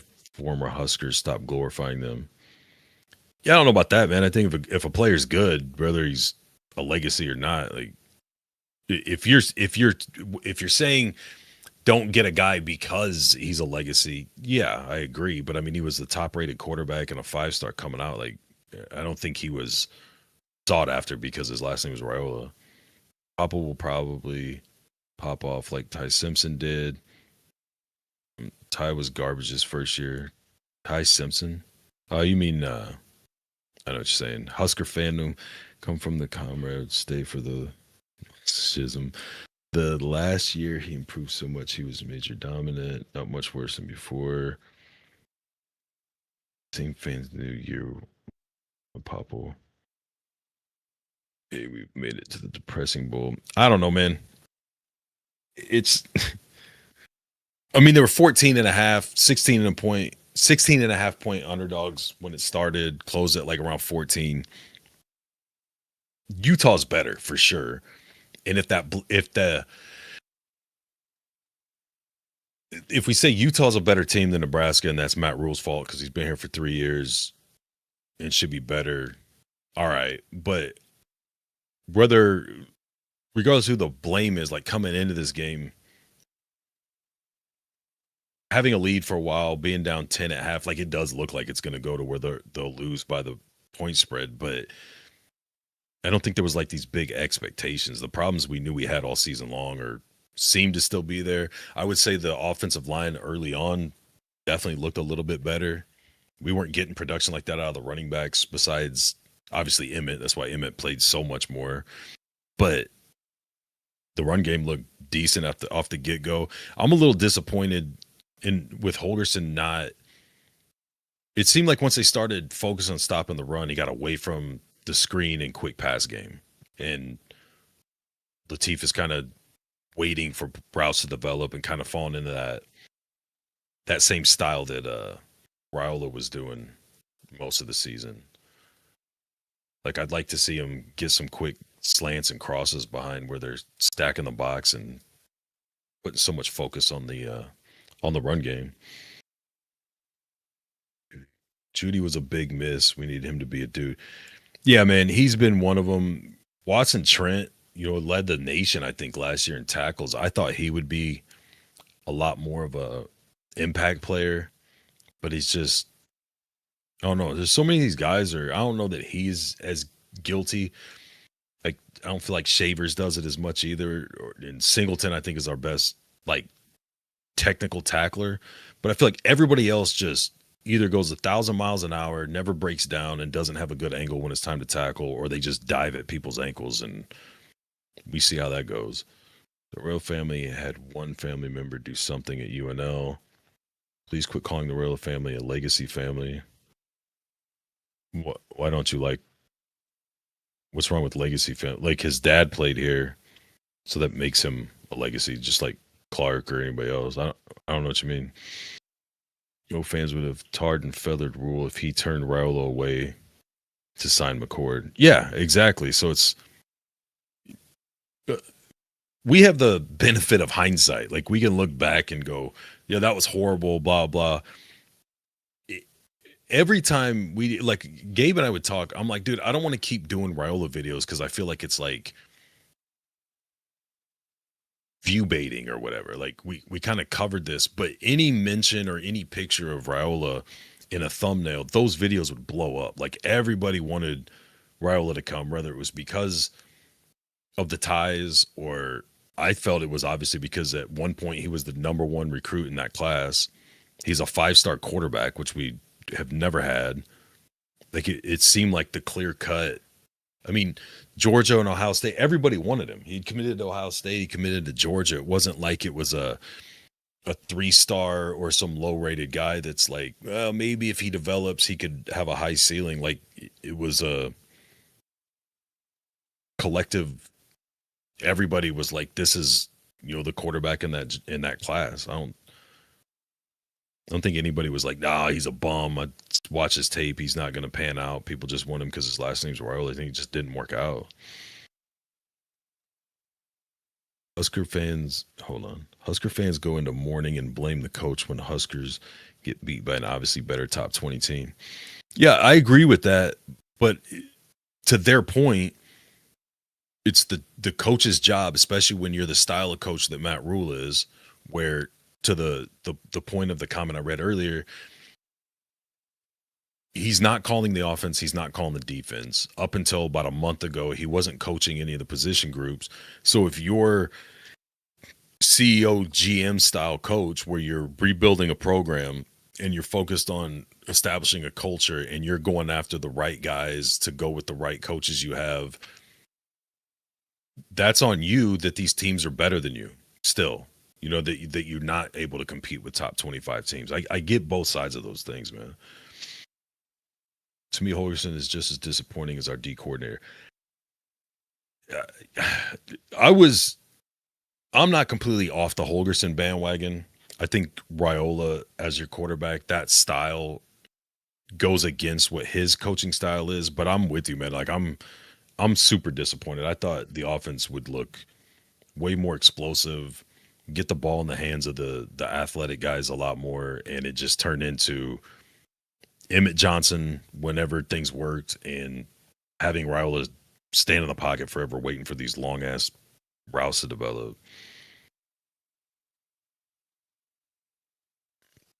Dylan started playing quarterback freshman year. The media and the fans made the narrative he was going to win the Heisman. Rule knew it was a long-term thing with Dylan. I mean, all right. I don't know. Are you saying like he wasn't good in high school, or how many rude family members have you seen play football at UNL? I don't know. As I said before, Raiola is dating a softball guy. Not going anywhere. All right. His man and dad said he was soft when he was playing the O-line dealing middle.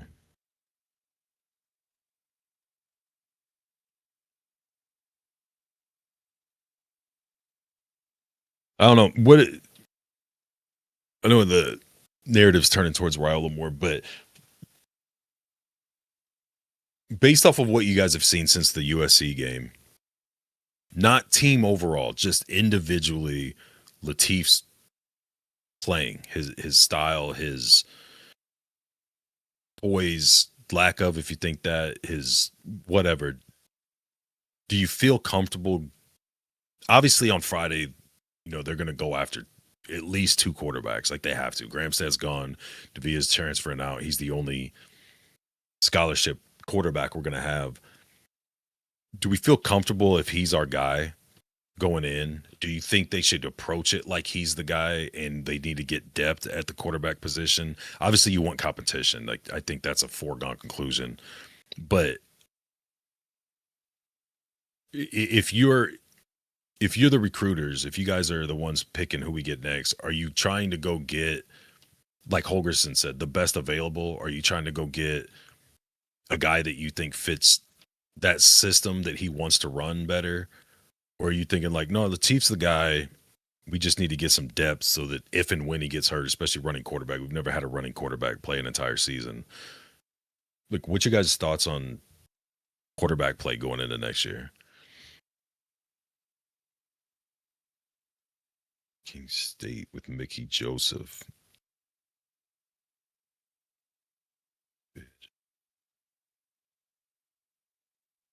QB is supposed to make things happen. Haven't seen that yet. That's kind of why I asked that question, man, because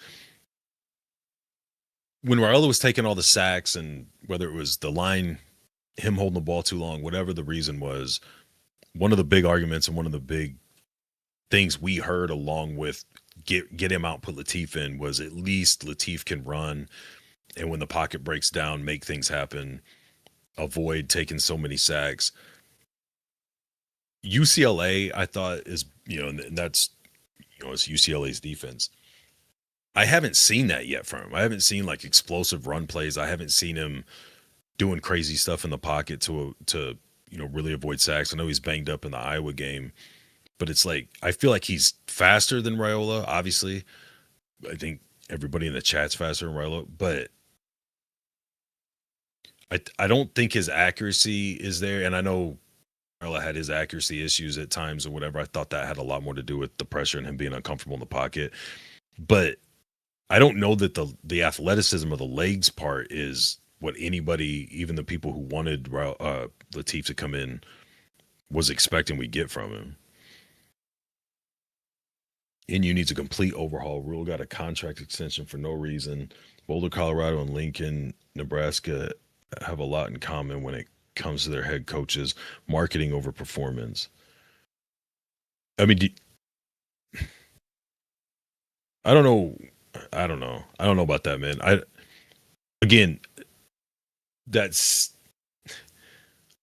don't think anyone is happy. Like, okay, done. Rule did his job. Nebraska's where we want them to be.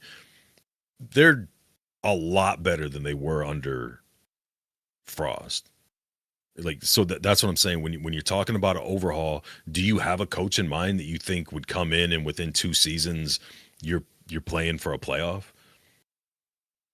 I don't mean that like a smart ass response. I'm just asking like legit, because if my concern is Rule's not getting it done big enough, fast enough, so we're going to go to somewhere else, and you go through however other many coaches hoping that they have the magic elixir to come in and within 2 or 3 years get them in the playoffs. And if not, then you start over again. If not, you start over again. Like, how many resets do you do until you're like, okay, this is enough progress to keep a guy on for a while?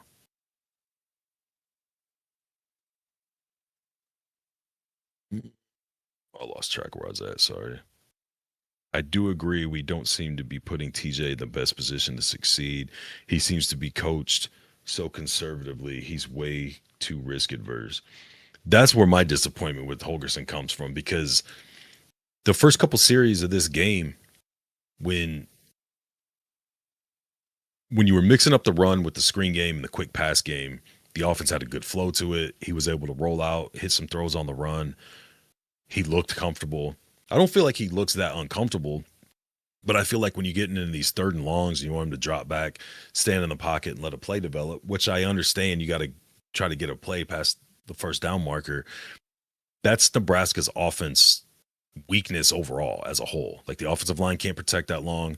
The receivers don't break off routes or get quick enough routes to that depth and be open to let a quarterback get rid of it, and then everybody's going to be uncomfortable at that point. I think the play calling needs to be the first 2 downs where you're just, I don't care if you use the pass game as a run game, a 3 or 4 yard pass play is going to be better than a 1 yard gain or loss on first down. Good team can sling it and live with interceptions. Nebraska needs a better passer and a better field general. They need a QB that will give Big Ten competition, not just give TJ competition. Yeah, so that's where I go back and forth, man, because I think we had that with Raiola. We just didn't have the offensive line for that style of a quarterback. When we played teams where he had time and was comfortable in the pocket, he had like the highest completion percentage and QB rating in the Big Ten. And then you start playing defenses that are blowing up the defensive line and have guys in his face, and he's not a runner. So now the passes are inaccurate. He's taking sacks. He's overthrowing, underthrowing. The accuracy is an issue. don't know. You need a freak athlete, in my opinion, to go on with the offensive line the way it looked this season, or you drastically. And I know their plans are to work on the offensive line. They brought in Jeep, and they'll work with the guys, but it's just, I don't know, man. I feel like they have like a 6 one way, half a dozen the other scenario where quarterback that's the way he's calling plays a lot of times, you need a quarterback that's a pocket guy, pro style, but your offensive line doesn't allow that. So it's like, okay, well, with this offensive line, we need a guy that can run, and then you still dial up plays for a passing, a pro style quarterback. Like, it's just, something's got to give.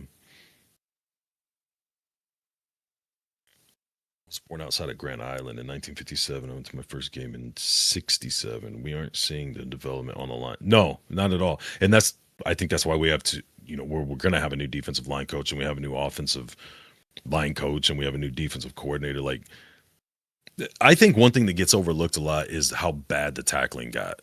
Like, it's horrible, horrible tackling. To me, that's as bad. That's up there with how bad the offense and defensive lines were this year. I thought the buyout for Nebraska was $70 million. I'm not 100% sure on the buyout. I know it's bigger now because they added the years on. That's when people are upset with the extension. They just added years on. He's not making more money. He's making more money overall in the contract because there's 2 more years added on, but it's not like his yearly. It's not like a typical extension. All right, back on 1st and 10 after a touchback.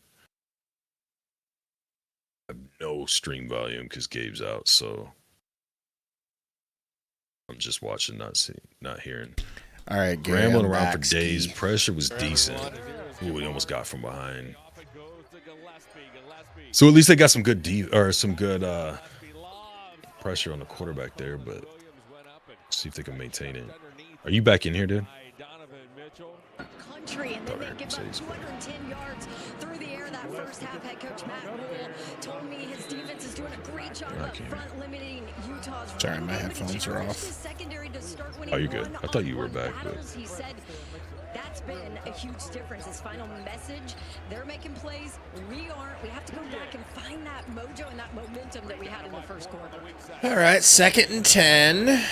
Matt Rule barking, Gary. Who's he barking at? Oh, no.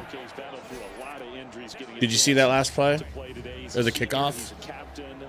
Yeah. Kickoff was did you? I looked up late. Kickoff was a touchback. First play, they got decent pressure on the quarterback. He was running around, and then they were basically running him towards the sideline, and he just chucked it down to get rid of it. Suffered 2 ACL tears throughout his career, but still voted a captain, even though he played in a lot of Matt Rule hate during halftime. Really? I mean, I shouldn't say a lot. There was a handful of comments, and I was going off on my little tirades with that, so that's what the topic of halftime was. Want him gone. We decided he's gone. I think I know what I'm hearing. I'm hearing Sundo's live stream now. Dang it. What happened? How do I get his audio to stop? You can't just mute him. There we go. Got it. I don't know. Yeah, get it right. I don't even know how it got started in the people voice deserve place. better.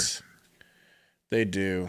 By Utah, you see how half the defenders are running with the running back Wayshawn Parker, half stay with Dampier, but that kick out block, and that is what Jason Beck's offense does. Dampier scrambling. I don't understand. Whoa, that's a little helmet-to-helmet pop. But I know Judy feels like he's getting held, but he's like, he just quits on the play, and he's just standing there running with his hand up. Bro, now that... What year is Judy?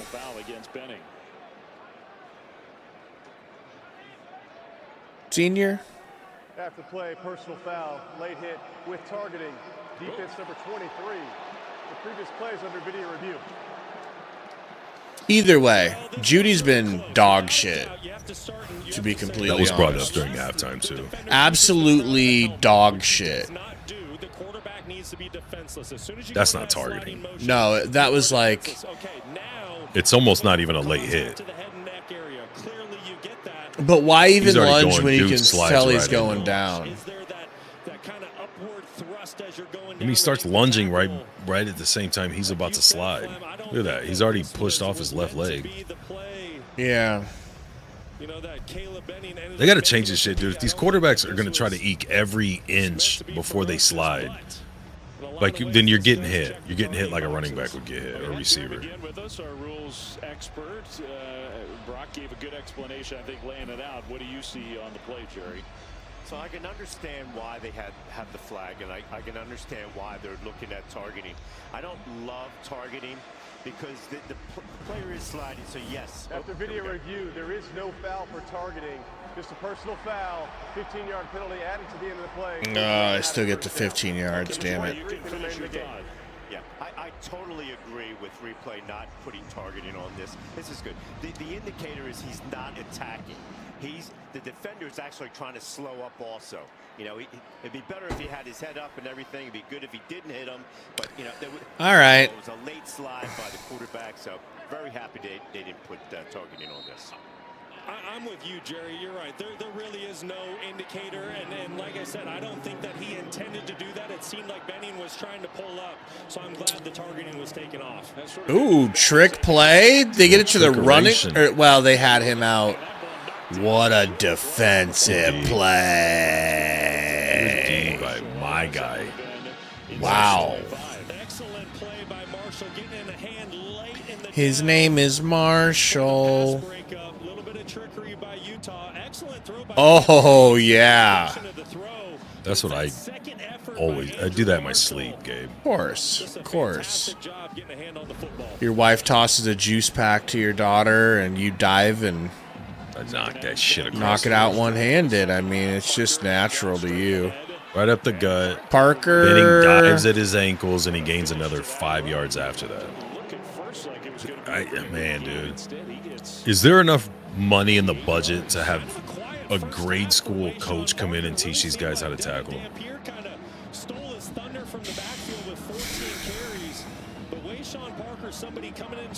God damn.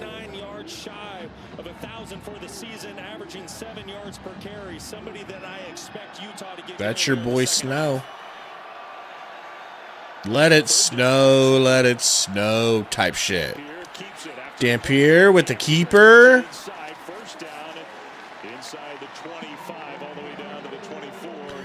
Hitting us with Spider-Man emotes while laying on the ground. Look how deep the coverage is playing off.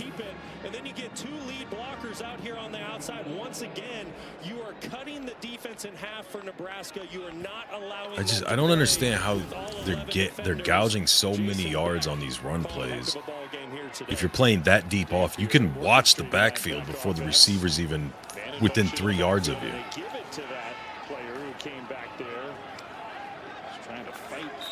There's a little gainer for 2 or 3. You know, if we do get blown out, say we don't keep it even remotely close.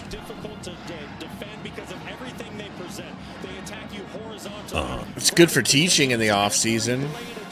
It's like, do you guys now fully understand how far away you are from where you need to be? Like, you guys think you're hot shit because you beat Colorado a couple times. Think you're hot shit because, you know, you got yourselves ranked a couple of times. This pass coverage is insane. Like, does he think that the secondary is that bad? If you watch, man, when they have those camera angles back, the only one that's ever up halfway close is Sayer Wright. Do they just think we don't have one guy that can cover, and that's why we're giving these 9-yard cushions off the line of scrimmage? I just realized I don't think I'm going to last next year. You know? Last what? Without thinking that we need to get rid of Rule. I don't know if I'm going to last next year. I don't think I'm built like that. I want to be. Because I think it's the right thing to do. I think giving him next year and another year even is the right thing to do. Like, we need to have some consistency and be patient. But I don't think I'm that smart or emotionally controlled.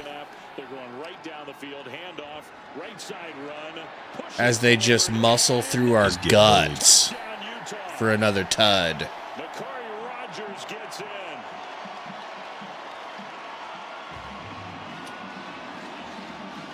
Wow.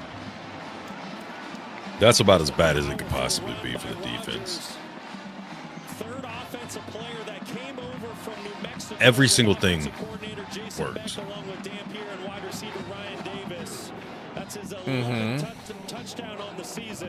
The Andrew Marshall deflection was the one single good play on that entire drive. You had missed tackles. You had a stupid late hit or unnecessary roughness, whatever you want to call it. D-line got bullied. Guys are wide open, whether it's underneath or in seams. Not too far from the fountains at the Bellagio here in Las Vegas. There is a lot of rule hate going around, huh? It's going to get bad, bro. It's going to get bad. I respect. I wanted a partner who respected me. It's gonna get bad.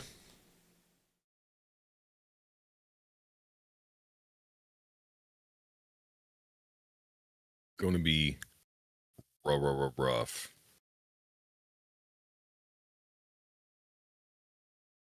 I feel bad for Org, dude.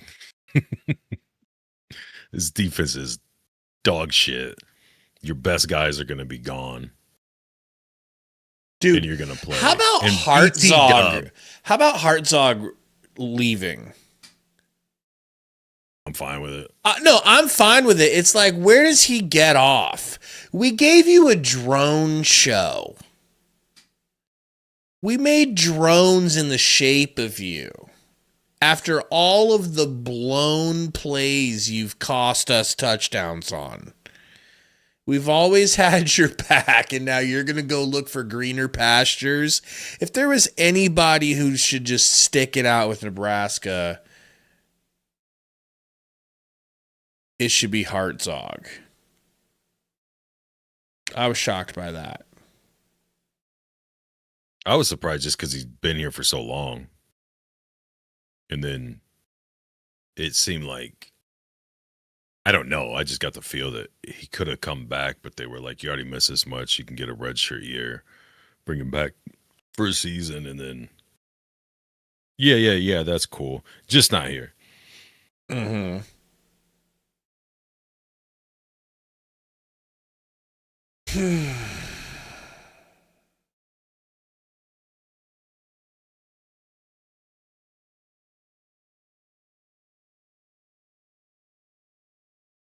You know what I mean, though? Like, because let's just argue play devil's advocate for the people that want Rule gone. I was trying to play both sides of it when I was reading a lot of the comments. But go ahead. No, go ahead. I want to see if you said the same thing.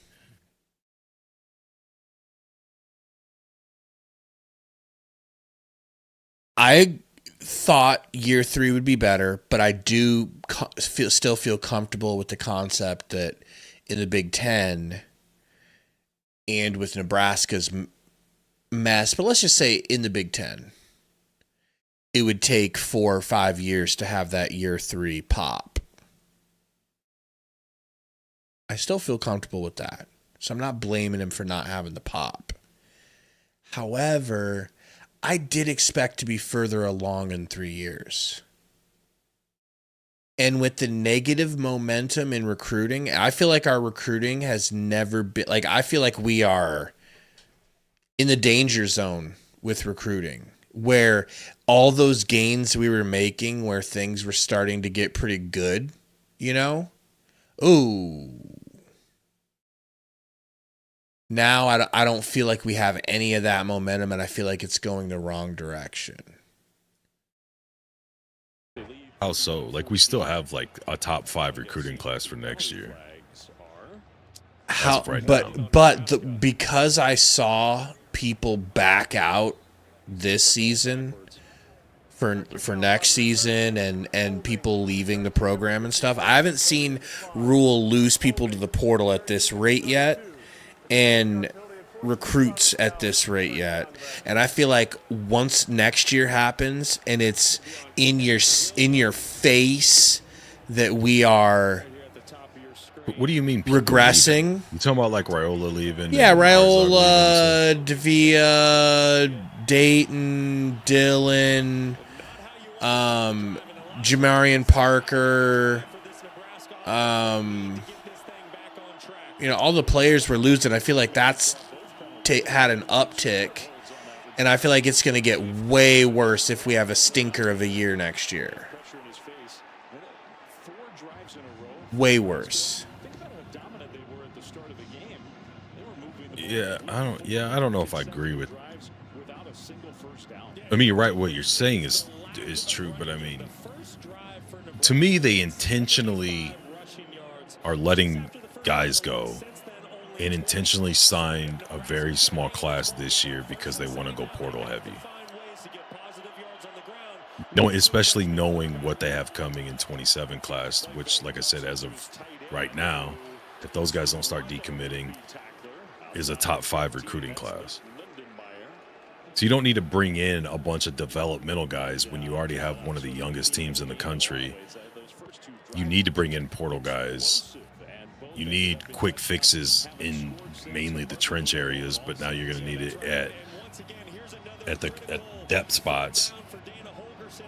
To me, it's more of a coaching, like positional coach issue. If your offensive line was even suitable, like Raiola's still here and you've got 3 more wins at least. And Latif isn't looking like Raiola. Like, why are we not doing the screen in the quick pass game we were doing the first 2 series when we were just moving the ball right downfield and opening up the run game? I thought it was because that stuff was scripted, and so it was easier. We'll go back to those plays, man. I mean, that didn't help that Corcoran got blown to, dude just blew by him. But it's like, dial up some plays where when he gets the ball, he steps and it's out. Like, that's what you were doing early on. Now it's like, nope, we're going to call the same shit we called for Raiola, even though we were so excited to have a mobile quarterback back there. He hasn't done one thing mobile outside of the UCLA game, I don't feel. Yeah, this is a Utes team starting to hit on all cylinders. Defense feeding off the offense. Utah ball when we come back. Wild. I'll let you talk to him for a minute. I'm going to go piss. I guess I could just apologize to you guys for being so negative, but this is why. Like, this is what I was expecting. So, and when you're expecting this, and I expect it to get worse, it's really hard to go on a live stream and fake. I don't know. Do you guys even want me to fake and lie? Like, I don't think you guys want that. I don't think you guys, I don't know, maybe some of you do. A lot of people get upset when you're not eternally optimistic as a YouTuber, I just can't help it, man. I knew this shit was coming. We had no business being in this bowl game versus Utah, but they want to use Nebraska for the money that you get when Nebraska fans show up in full force like we always do.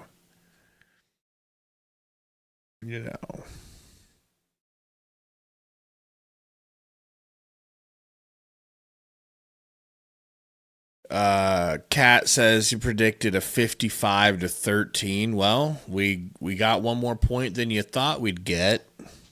There's your silver lining.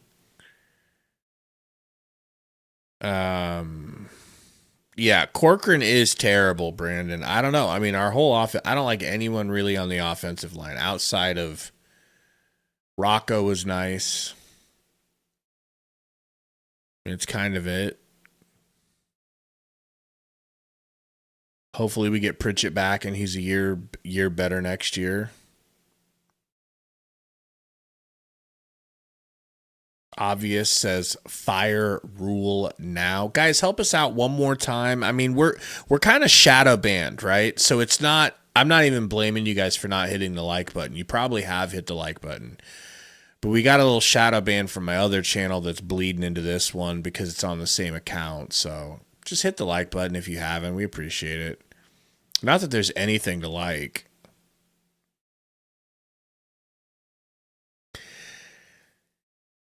Yeah, obvious. I'm much more willing to open my mind to the negative side of Rule and consider those things after this season. And it's really not all about just recruiting and losing recruits and this and that. It's like part of it. You got a good chance to see this year, like, he doesn't call plays.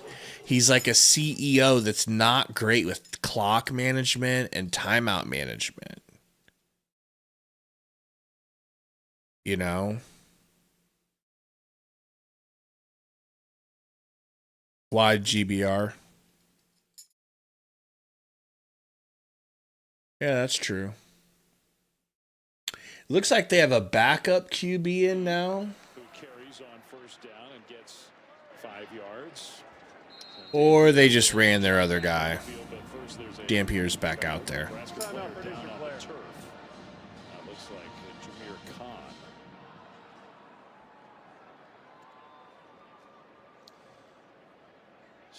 But, okay. So you say he's a cosplaying coach, Steven. How did he turn Baylor around when they had the death penalty in 3 years? And how did he turn Temple around in 3 years when they also basically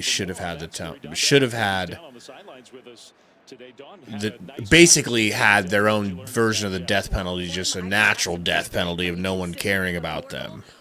How did he turn those teams around in 3 years? Genuine question. If he's just cosplaying as a coach.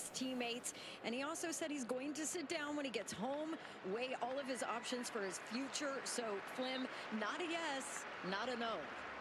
Yeah, and he is so tied to, in a good way, his offensive coordinator. They were together at New Mexico. Jason Beck in Michigan. I don't think it's a secret. Michigan. Damn, bro, is in bright yellow. Bring Jason along with Kyle Whittingham to Ann Arbor. Jason's sitting in the catbird seat right now because 2 programs really, really want him.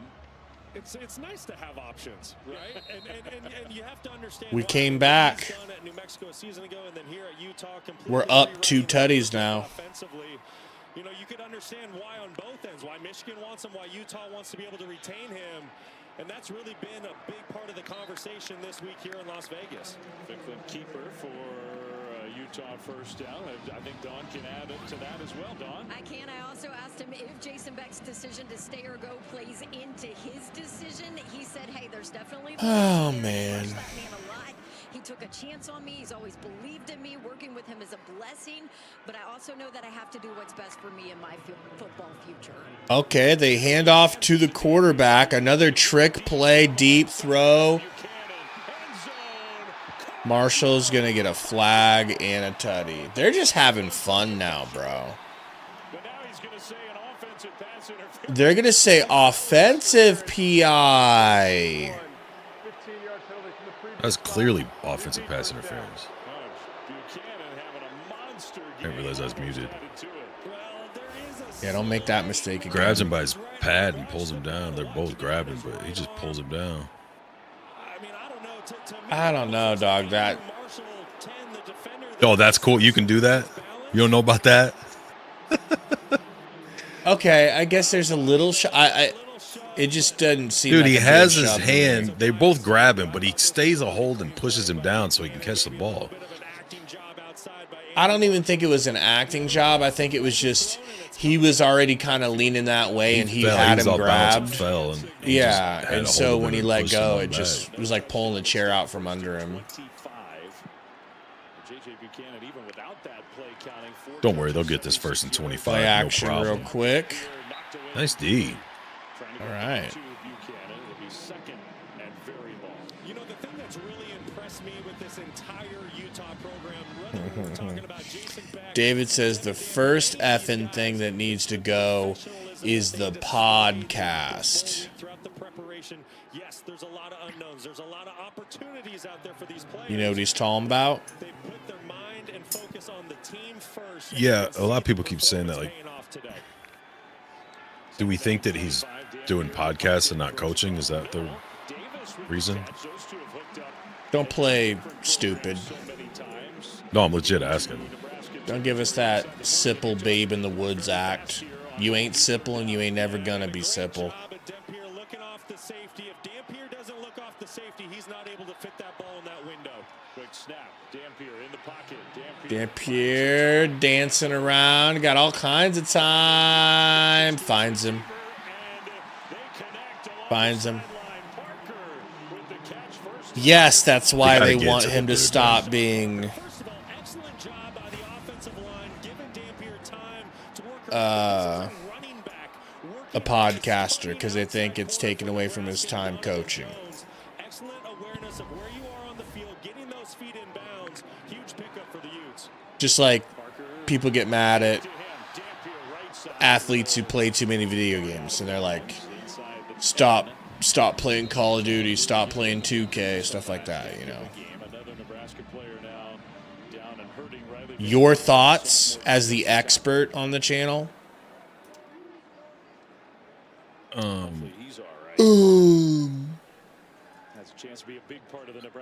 Should he not recruit too? Should he just have everybody else recruit so that he can just coach? This is where you think you're going to go with this? Okay, go on. No, I just asked a question. He's just asking questions, folks. Okay. So whenever I ask a good question that Gabe doesn't have an answer to, he clowns that the actually question that one instead of actually answering it. that one actually was good. That one actually was good. That's true. Because I view it as an extension of recruiting. That's what However, he's talked about. it's only an extension of recruiting when you're winning. I feel like when it's not, I don't feel like it's as effective. So on both sides of the ball, who that he's recruited has been playing. Parker gets the carry instead of going to Buchanan to the 5. You got some transfer guys. You got a ton of carryover from previous. My issue with Rule is the development, not any of the other shit. He's gotten some high recruits since he's been there, and we just don't see many of them. Mainly the offensive line, defensive line. If they just keep it on the ground here and try to get a fresh set of downs. Quick to the line. Officials have to allow Nebraska to get that sub off the field. Dampier under center.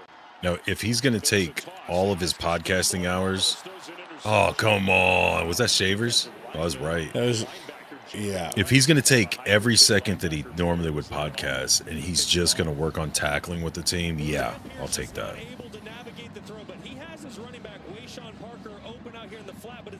But I don't think there's a lot of practices. You only have so many practices you can do with the team. I haven't heard any rumors or anything that, yeah, coach wasn't at practice today because he had his podcast or he was on McAfee. Whoa. But you do have a top 5 recruiting class next year coming in. There we go. He must be back. What? He had left the stream. Touchdown. Unless his knees were down. I think he got it over. That would be his 3rd. It was close. Devin Dampier gets in. Wow.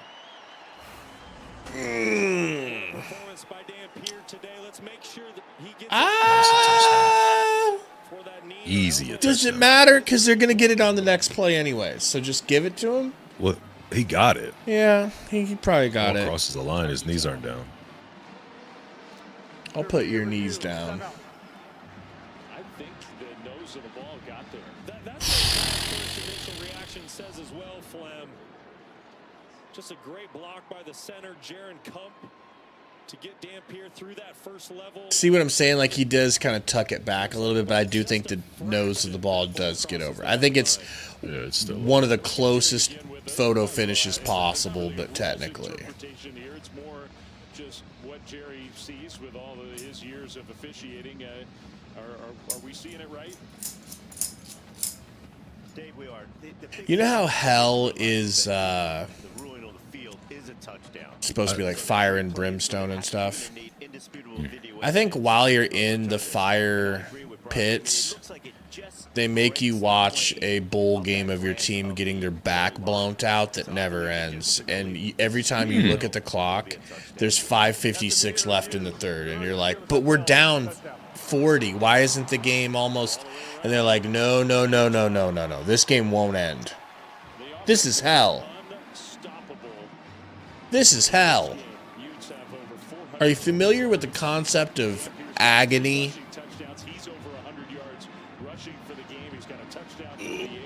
Captain says TJ is not him. You know, going into bowl games, you always hear teams say, hey, we want to finish it the right way. We want to do it right for the seniors, the coaching staff that may be moving on. What do you think about TJ's performance thus far? It's not over. He'll still get some throws. I'm not impressed, but I'm more not impressed with Holgerson. Really? I do not understand why the first couple series the play calling was so drastically different. Utah adjusted for sure, but with what you were doing with the little bit of passing you were doing in the first couple drives is exactly what you should be doing now that they're stacking up to stop the run. And it's like, nope, now we're going to run whatever they're doing because we don't get to see it. But as long as Latif's holding the ball, they're obviously running more complex routes or longer developing routes than the screens, the switchbacks to the running backs, the quick slants or quick cross routes. Like, you don't see hardly any of that now. He's supposed to stand there and let these plays develop, and the offensive line is not built for that. You're seeing the exact same thing you saw with Raiola. I don't think he's as good of a passer as Raiola.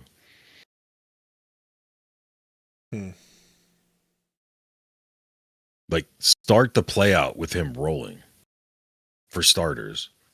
That way, if and when somebody blows by Corcoran who hasn't even stood up yet, or the middle of the line hasn't collapses, even stood up yet. They're already like going, getting ready to like peanut punch at the ball on the quarterback, and Corcoran's like, well, I might as well stand up now. Hey, what the? Somebody was going off on him in our video in the comments, calling him the worst player to ever wear an N on their helmet. It's the worst player ever in the program's history.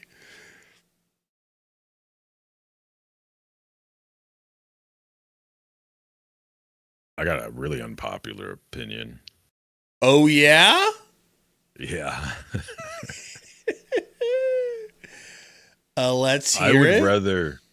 I would rather this than we get paired up against another 7-5 team like we should have, and we win a game or certain things look good, and we have this fool's gold to end the season on. We go into the off season with all this hope and hype, and the staff thinks, yeah, we're turning around, we're doing this or that, and then as soon as we play ranked teams next year, we get this all season long. We might still get this, but getting absolutely embarrassed by a top 20 team, that's the kind of taste I'd like them to have in their mouth going into the offseason too. That's what I was saying with, like, maybe, I don't know, maybe you were the I told you. But that's what I had gotten that from your notes that I read. There you go. Go on. 5:56 to go, third quarter. Kickoff here. Huskers got Utah exactly where they want them.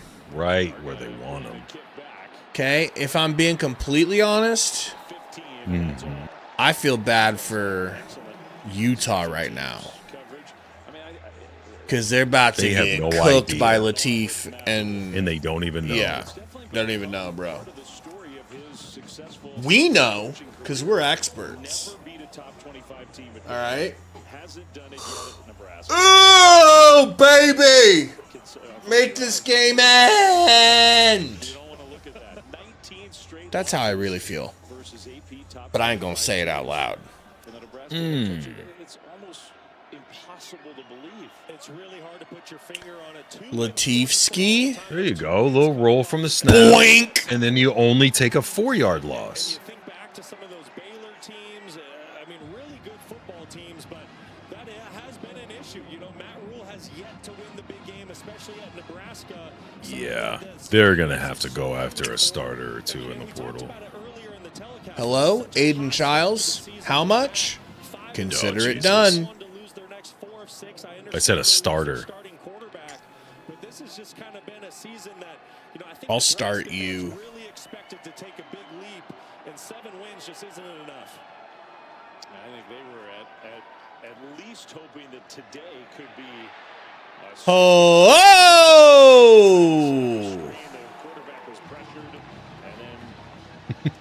Dude, just put every guy in the game that hasn't played much or that's getting ready to be gone. And wrap this up. I want to see Davia. I want to see what we're not going to have. And whether or not we should even be upset about it or glad.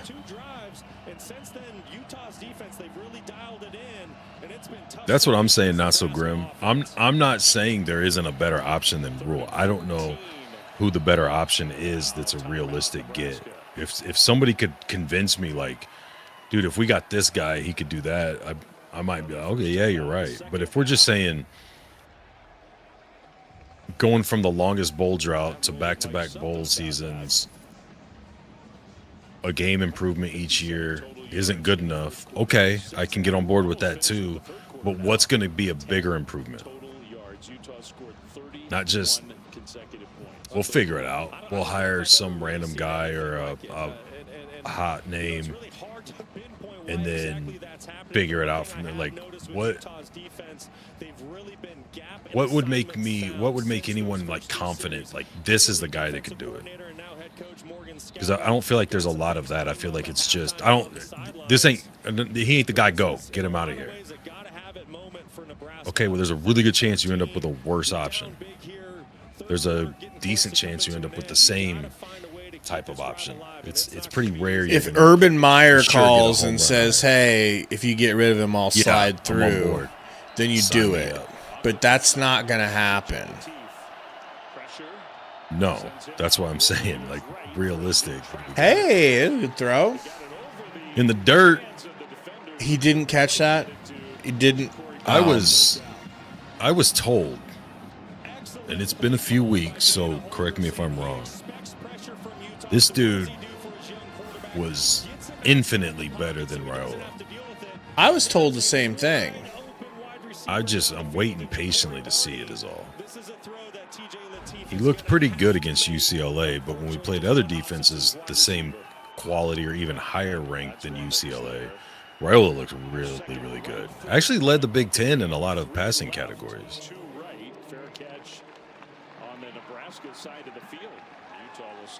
I think it's because he's a mobile quarterback. Let me look real quick and see what his rushing stats look like. That's the only thing that matters is mobility. Well, you got a stud runner. Haven't you heard? The offensive line can be shit. That's why he should have been in sooner. I'll just see what his rushing stats are real quick. 6 carries for negative 15 yards. Of course, sacks are included, but not bad. But who's counting? Raiola would probably be 8 or 9 for negative 30, so they're right. Then I'd lose 10 pounds. 40 pounds. Okay. Woo! City running back from San Diego State. It's a cool list. Some big names. I think we already know who's going to be the MVP of this game. You think? What a performance. Second down, Dampier in the pocket. It's going to throw down the right sideline, incomplete. Thrown out of bounds. Third down. 3rd and 7. Don't worry, they'll come up with some type of trick play here. Or Okay. he'll just drop back and then run through one of the wide open gaps in front of him. He might have to change his direction a half a yard to keep the guy diving at his feet from getting him, but he should be good.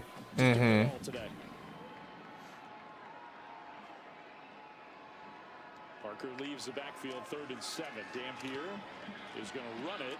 Will stutter We got him down. get away, so he stopped short inside the 45. That'll be 4th down and maybe 4 coming up. Yeah, and it looks like Utah's going to go for a really good job. They're going to go for it. 4th and 4. Why not? That's why it kind of looked a little different from Dampier's perspective. They are going for it? Why is he running off? They got another dude they're bringing in for other plays like Their this. 4th down guy. Oh, no, they are going to kick. Yeah. Last punted on the final play of the first quarter. It's not quite Who's this chick kicking? third quarter. Oh, fakeration.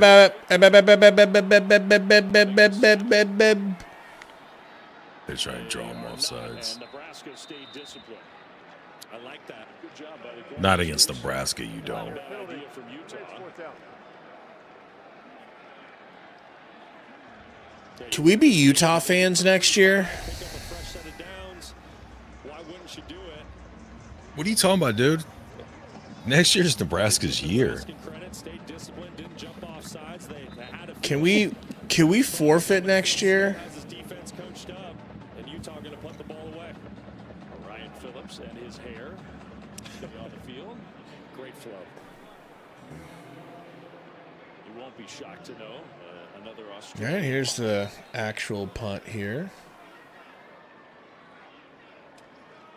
High snap, but he went up and High got snap. it. Fair catch. Damn it, inside the Sundo. 50-yard line. The Nebraska offense, which has started out now, some contact at the end of the play, no flag. You gotta go over there. No, he was, He's leaving.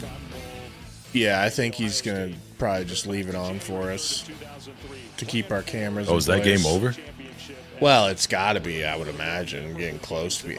Dude, we're still in the 3rd. Dude, this is brutal. That's what I'm saying. This is insane. This is First quarter went smooth. brutal, bro. Still Like, the 3rd quarter. not only can we not get a first down, the game won't even move. Yeah, this sounds good. Oh my God. What up, Pan 8? Insane. I'm going to go back to reading the chat. They were more interested in this game at halftime. Arguably the most successful program over those 2 decades in college football since. MW, I can't read this, man. It's too small. He goes, no one ran Dylan out of town. At best, he walked out of town.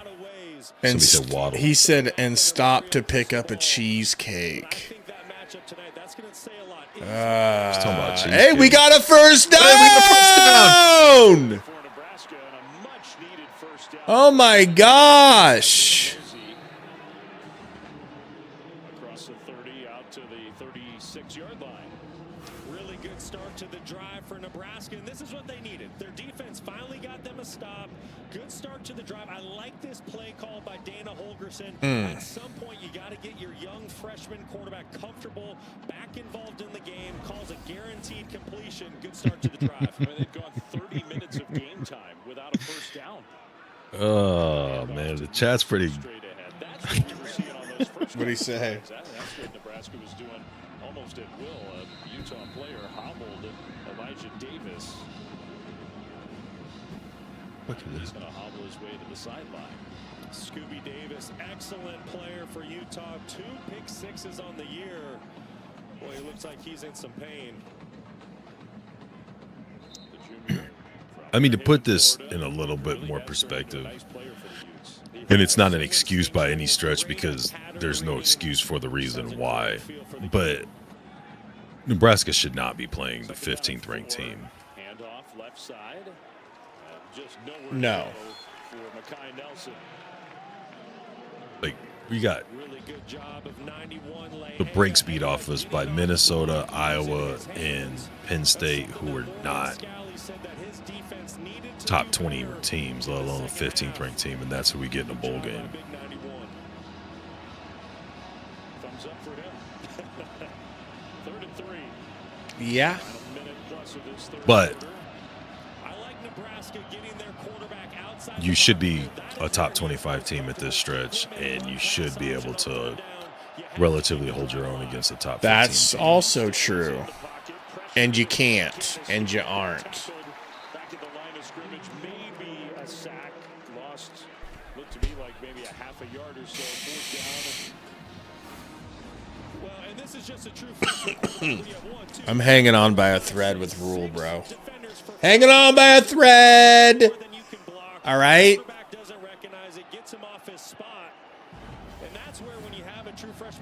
If he wasn't so sexy with that backwards hat.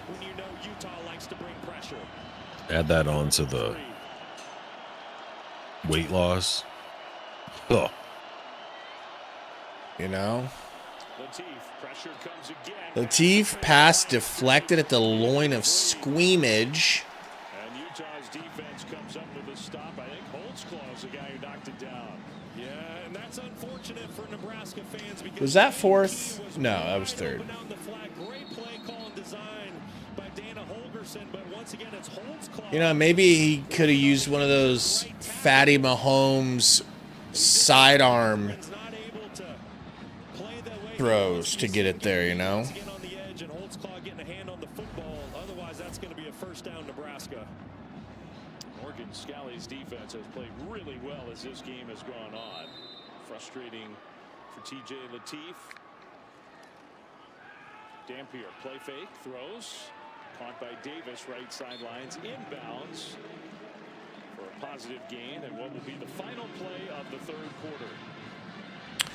All right, everybody, we're getting into the 4th. Listen, are you really dumb enough to think that the Huskers are going to lose this game? No, sir, not me. So I think you'd have to be an idiot to think that Nebraska ain't just lining up Utah for the kill shot. That's what we're doing right now.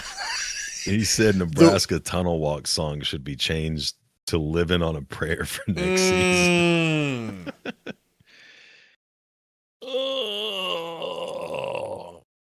Matt Rule should drop a rap album, and that should be the outro. I think that'd get the recruits' juices flowing. Him and Lil Yachty.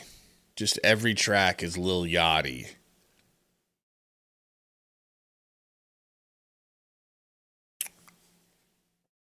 You know?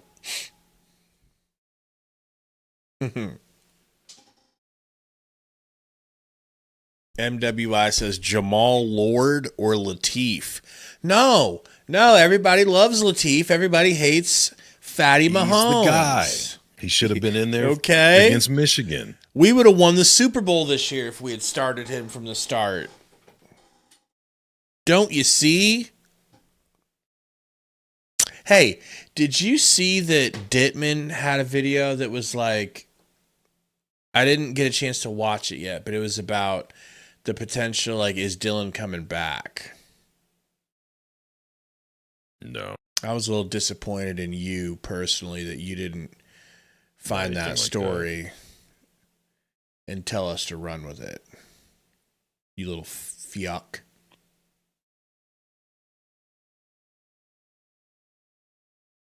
You got no info on that? Anybody see that Dittman video? Anybody? Anybody got the balls to watch a Dittman video?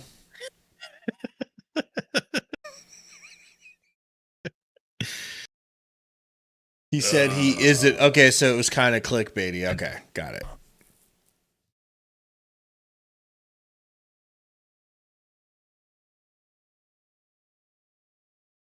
Yeah, Dittman does like he does like Latif, but I don't know. I talked to Ditt, and he said that he doesn't like one or the other better. He's just trying to be supportive of the new guy, and can't blame him for that. You know.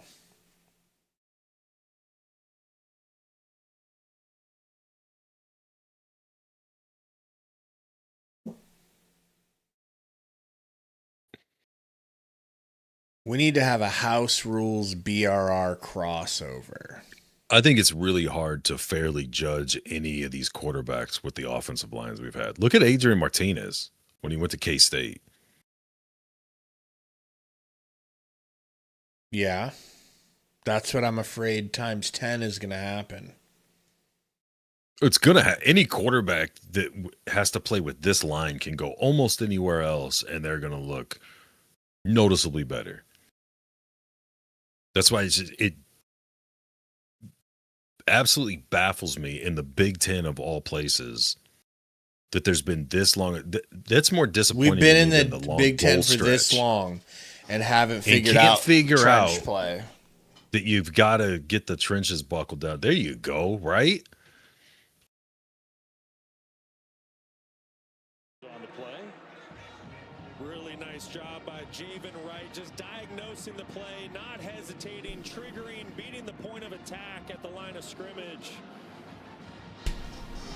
Forcing this into a 3rd and long and an obvious passing situation, unless Utah wants to treat this as 4-down territory. If you do, don't be surprised if they keep the ball on the ground here, just to try to make it more of a 4th and manageable situation with this being such a long field goal attempt. Dampier fakes a run and then throws deep down the left sideline, incomplete. No good. Trying to hit Beautiful. J.J. Buchanan again. Telling you, man, we're just I tell you what, Utah just we're a play away here. to J.J. Buchanan today. All right. You have to understand why. Such a talented freshman, but that's a tight We're just end working 15 on a cornerback quick scoring receiver plays right away there. from They've tying got this quite the up. battle today. J.J. Buchanan losing that one. Can you hear that? Ball a little bit uncatchable. You think about What? the recent tradition of Utah tight ends, Brand. I don't know. It sounds like they're remodeling the house upstairs above me. Continued to start I at the can't. NFL level.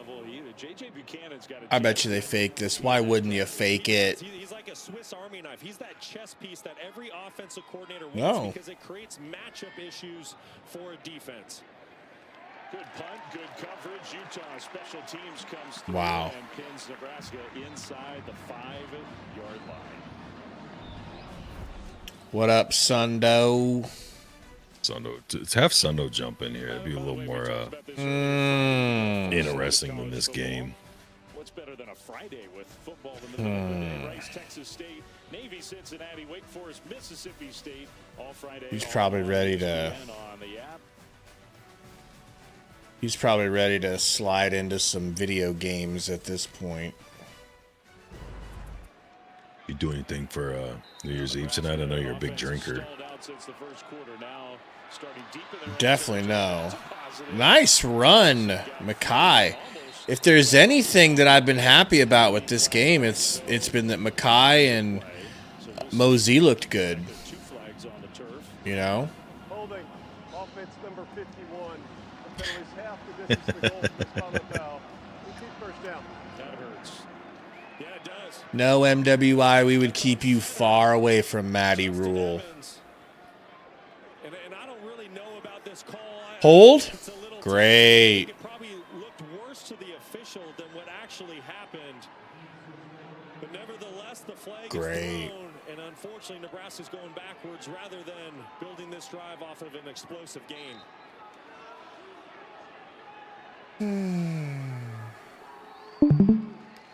Latif in the shotgun from the end zone, left sideline, and nice catch. Adjustment to the ball. Nice throw. That's Quinn Clark, the redshirt. Nice throw and catch. Bozeman, Montana, makes his first catch. You didn't like Clark, right? I like Clark. I feel like when I said something about Clark coming up, you were like, is he? Or like, I just was saying he like had he's big not plays or proven whatever. yet. He's something to be excited about, but I wouldn't say he's like a guarantee. I felt like you were claiming he was like a proven commodity. I've been more impressed with him than any of the other receivers this year. Shut the hell up. Key! Bobbled. But kept it. See how quick the ball came out? And here's a little momentum for Nebraska, and I get it. You know, That's insane, Edwards. Your boy Jeff Sims coming through hot and making good on that Amigos deal. They're right in things with a little under 13 minutes to go here in the fourth. And off Nelson straight ahead. Stopped 2 yards short of the first down. The key to this whole thing, though, it's clock management. Oh, man. You got to stay at the line of scrimmage, and basically every possession from this point on is going to be treated like the 2-minute drill. Why, Stefan? Why? What do you say? Steven, just nonsense, just brain rot, okay? You know why? Once again, time is working against you. It's a 3-possession game. You got to go.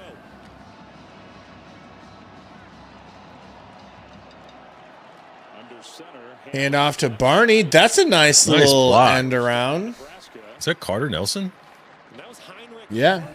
at quarterback. The tight end. Yes, that's right. I like to see Harburg rip a couple passes downfield. Oh, yeah, they're dialing that up right now. Last year's bowl games when he transitioned into a tight end role, wanted to get on the Dial it up, Holg. very dynamic play. I know you're feeling creative today. It's like, all right, now that we've moved the ball from our own end zone to midfield, stand in the pocket for a half hour and wait for a play to develop. There we go. Lateef. Now he's looking like Raiola. Nice scramble run for 15 yards. Yeah, it was. That was a really nice play by the freshman quarterback. He's trying to throw a quick tunnel screen to your right side of the screen, but Utah's all over it. If he lets go of the football, he's going to throw an interception. Does the next best thing, does it make a bad play worse? And actually ends up picking up some big-time yards with his legs. That's a really heads-up play by TJ Lateef.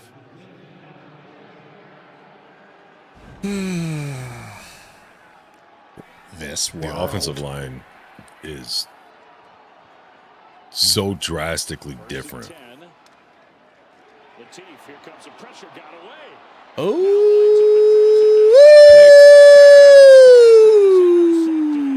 They're so drastically different when it's run plays or like he's moving and it's quick pass plays than when they have to stand and provide a pocket. Two different Utah players who looked like they could have come up with an interception. No, we're blaming the play caller too.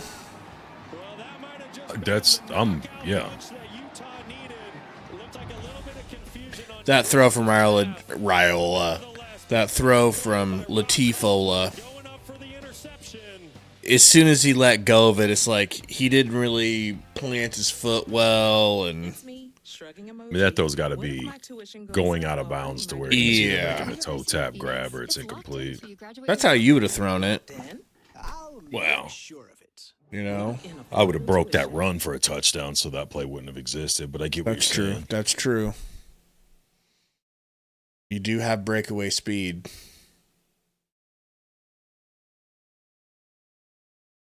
Still, at this age, Tiger says, "Wowzers." He thinks he just made a mess in his trousers. It says he thinks we might be cursed. You know, going back towards that curse conversation ain't a bad idea, Gary. if a string of coaches refusing to build up an offensive line and a defensive front consistently is a curse, I 100% agree. Couldn't agree more, actually. I'll talk to Dave. my curse guy and find out if that constitutes an actual. Go ahead and reach out to your curse guy and then just get back to us. Okay.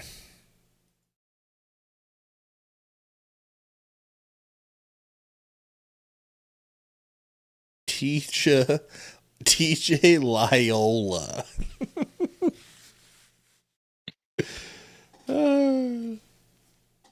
What an abortion of a year, wouldn't you say? I don't know. Based off expectations, yeah. That's why I was so upset after the Cincinnati win. A lot of people were, though, to be fair. I don't know. I feel like I caught a lot of shit. like, dude, they won against a whatever, blah, blah, blah. And I'm just like, I don't know. But that's also why the rest of the year wasn't as hard on me. Because, like, that game showed me, like, oh, your expectations were way too high. Yeah. Like, they're still roughly the same team they were last year. There isn't a big... Dude, imagine if they had lost that, which they came closer than we thought to losing that Cincy game. People would have rioted. 10:52 to go here in Vegas. 38-14 Utes. Utah's going to wish they never picked that ball off. Utah's going to wish they never got matched up against us in the bowl game to begin with.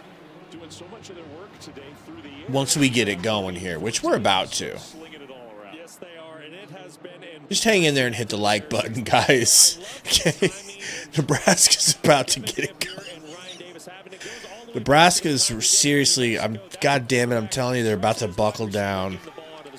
All right? Look at that tackle. Only gave up 6 yards there. That's it. We're not going to give up any more than that, is what I'm trying to tell you. Good luck in games only getting 6 yards of carry on us. Mm-hmm.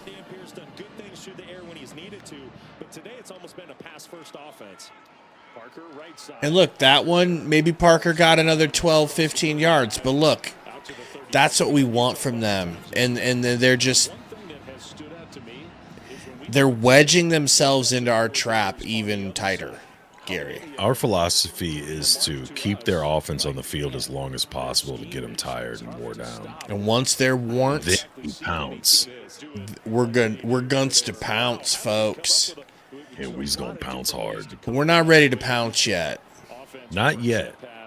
We might wait until the spring game to pounce on each other. We're still waiting. Okay. But the pounce is coming. But we're so good, we might not even show you what's going on in the spring game. You don't know when the pounce is coming. Yeah. We're just trying to tell you guys about pouncing. Just talking about pouncing. Personnel grouping, shifts, motions. I mean, it is really impressive what they're doing offensively. Oh, somebody go pounce on him. Somebody pounce. You see how scared he was when he ran out of bounds? He was terrified. Bro was like, dude, they're about to pounce on me. He goes, oh, shit, here comes the pouncing we've all been anticipating.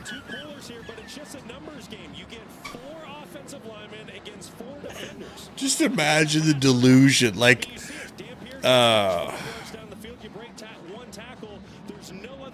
he's running out of bounds. He goes, oh boy, here comes the pouncing that we've all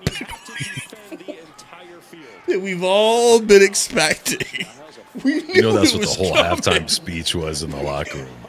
Guys, they're gonna pounce I know we're feeling good right now, but that locker room over there, full of pouncers, all right? I want nobody taking their foot off the pedal. Because one thing will lead to the next. You'll be running up the field thinking you're scot-free, and that's when they'll pounce, okay? They'll decide. That's when they know they got you.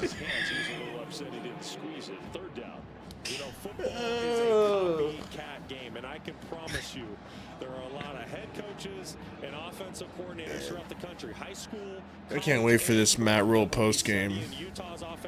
Oh man, it's gonna be a banger. And I know that Michigan is actually playing while this game is going on, but there are probably some Michigan fans who are tuning in and going, huh, that might look pretty good in the Big Ten. And they throw it out to the big boy who whooped Gary's ass for spilling the Coney in his lap. You know?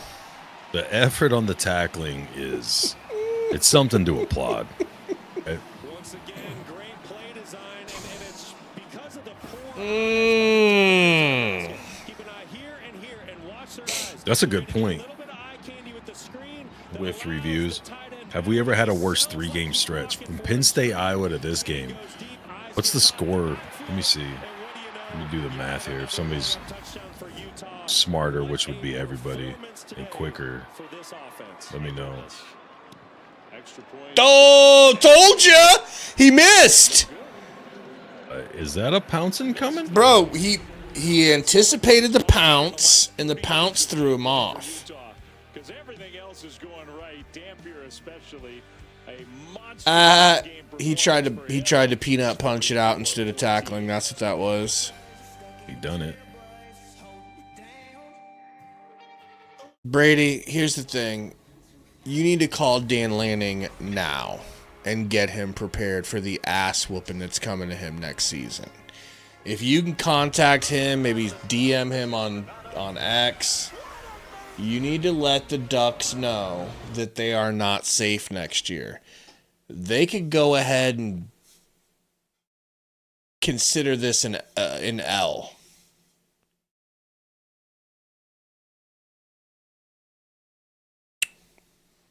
Hey, Brady, have you heard anything about the Ducks being interested in Raiola? Anything at all? It's from Penn State to the point we're at in this game, Nebraska has been outscored 115-40. Did you miss that whole pouncing conversation? Fuck that up. But nonetheless, pretty impressive. Other than that, what's the problem? Because I feel like you're nitpicking at this point. Oh, I didn't factor in the most recent Utah touchdown. Sorry, but yeah, dude. I mean, things are looking up. You know, that trajectory we were talking about, how Rule, even though it's not at the quantity or pace that people want, is steadily improving. Just look at the last 3 games in a row for further proof if you need it. You think Matt Rule could run a daycare in Dearborn, Michigan? Dearborn, Michigan. Or St. Paul, Minnesota.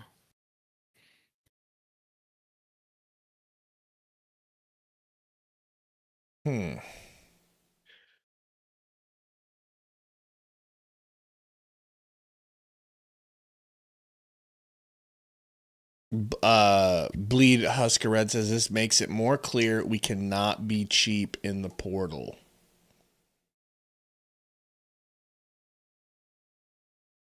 We have to win the portal. How do you win the portal when this is what you're putting on tape last game? I just don't want to hear any more about who we have at receiver, running back, quarterback. Don't care. Don't care. You could bring in Joe Montana himself, and I don't care. I don't want to hear any more about stars or ratings or this is the highest rated guy in the portal. At bare minimum, I'm not asking for the moon here, Gabe. Bare minimum, can guys look as good in a Nebraska jersey as they did wherever they played before? Can we do that? Can we not have guys regress just by stepping into Lincoln? I'm not even asking for full-on development yet. I'm willing to take baby steps. You're willing to say just don't regress. Just don't regress is all I ask.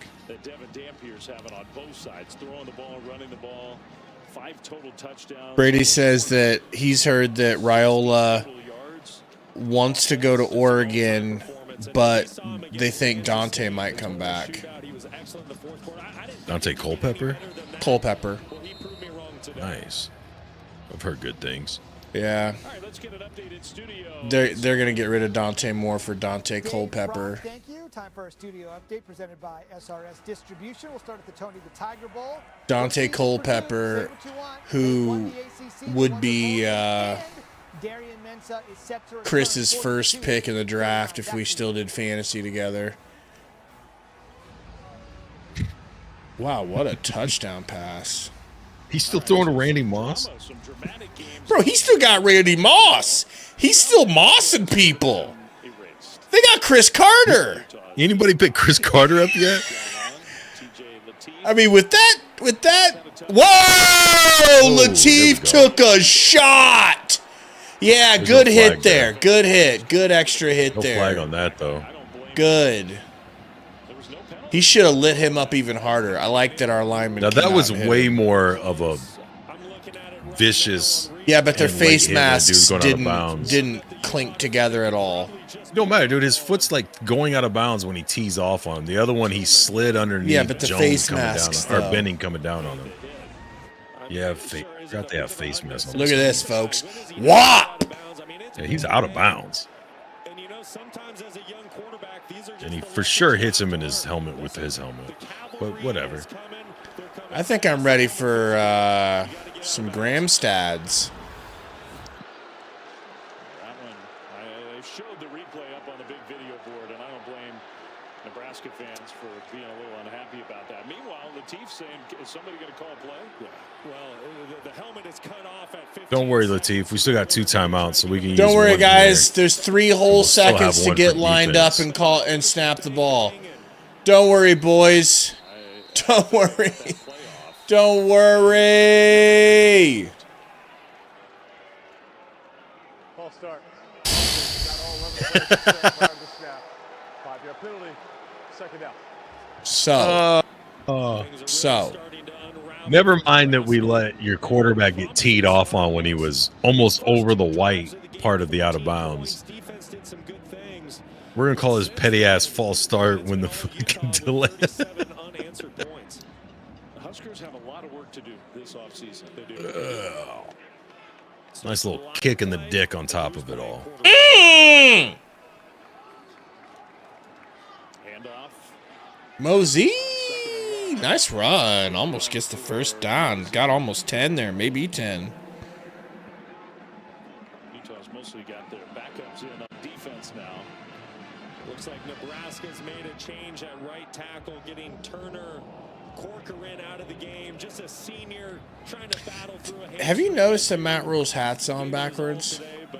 No. Is it? I think it is. Worth spotlighting just the effort to be out there, no doubt. First down, Nebraska. And for a lot of these players, I can get a good look at it, though. Under 7 minutes to go. There are lots of guys on both sides who are playing their final games. And not just Timmy, they absolutely deserve somebody better. It's insane. Final games of their football career. We saw actually during the break, you and I were looking down below, and the tight end down 10-2 is a great record. I don't care what conference you're in. Who are their losses to? BYU and that's a rivalry game, though. That can happen. Is it Texas Tech? I think Texas Tech. Texas Tech is really good. Try to relax, Nelson. I don't know if you major is math, but look at the scoreboard real quick. I'm going to guess that it isn't. I'm hoping not.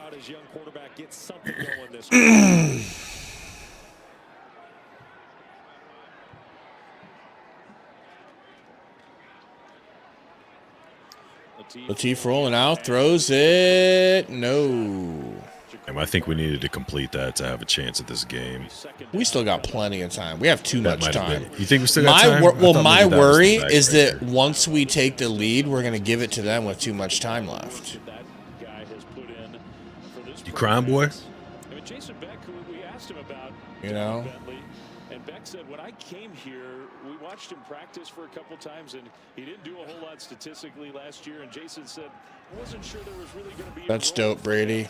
And he just willed his way into a big role. Handoff. Mosey.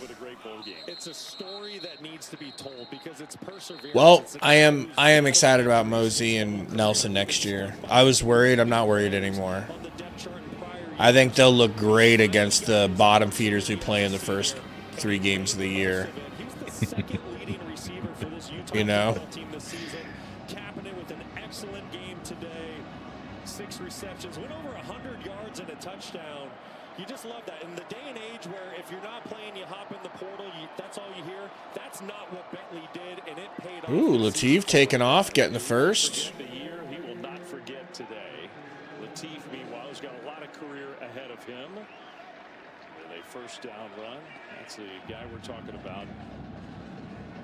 College football's about championships and playoff games and big stars and NFL draft picks, and it's also a lot about guys like him. Oh, It's man. the relationships. When you talk to coaches, when you talk to players, and you say, "What are you Try to gonna calm remember down. most about your time?" It's always the relationships. It's the You're a little locker too room, amped it's the up. memories made off the field, and you see that pouring out today. Latif throws on the move. And Nice. Oh, Come on, Cortez. I said, Clark, that was Cortez Mills. Little Cortez Millsies. Second down. Career Or- best for Dallin Bentley, the guy we were just talking about, 106 receiving yards in his final game. Yeah, and for all the young people at home that are watching this, just remember that story. If things in your career, I wish they could, like the two coaches could talk back. Listen, we're going to run every play. We won't score, but just make sure we get a first down, and we'll just get this game over with. Tears are gone now. The smiles are there. Please let us have a first down. Latif throws short. Cracked. Ooh. Nelson couldn't quite get away. Good open field tackle there. Still a positive game. How about this Utah football team this year? 10-2. Their 2 losses, one to Texas Tech, the other to BYU. Well, I'm glad we went back to throwing quick passes and You know who we do have throwing still? it to the running backs. We'll still have that new running back next year. He might get to play as a freshman, right? Cool. Yeah. If you can keep these pieces together, If you need to. the Utes next year. Since he's the coach's son. Didn't make the field. I'm sure we'll get. I'm sure we'll get a. Latif over the middle to Barney. Side the 20 down to the 15. I mean, you think back to that Texas Tech game where on a big stage. Dude, Utah's lucky there's not another quarter to play. They're so lucky. If this was one of those fifth quarter games, oh, And they know it too. Like you can see it in their eyes. Who knows what would have happened? You have to wonder. You have to wonder.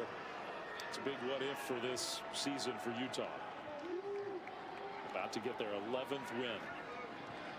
Latif. Latif throws short. Nice pass to Mosey. Or was that Barney again? Mosey. I saw it too. Here in Las Vegas. And now the questions are going to be answered in short order.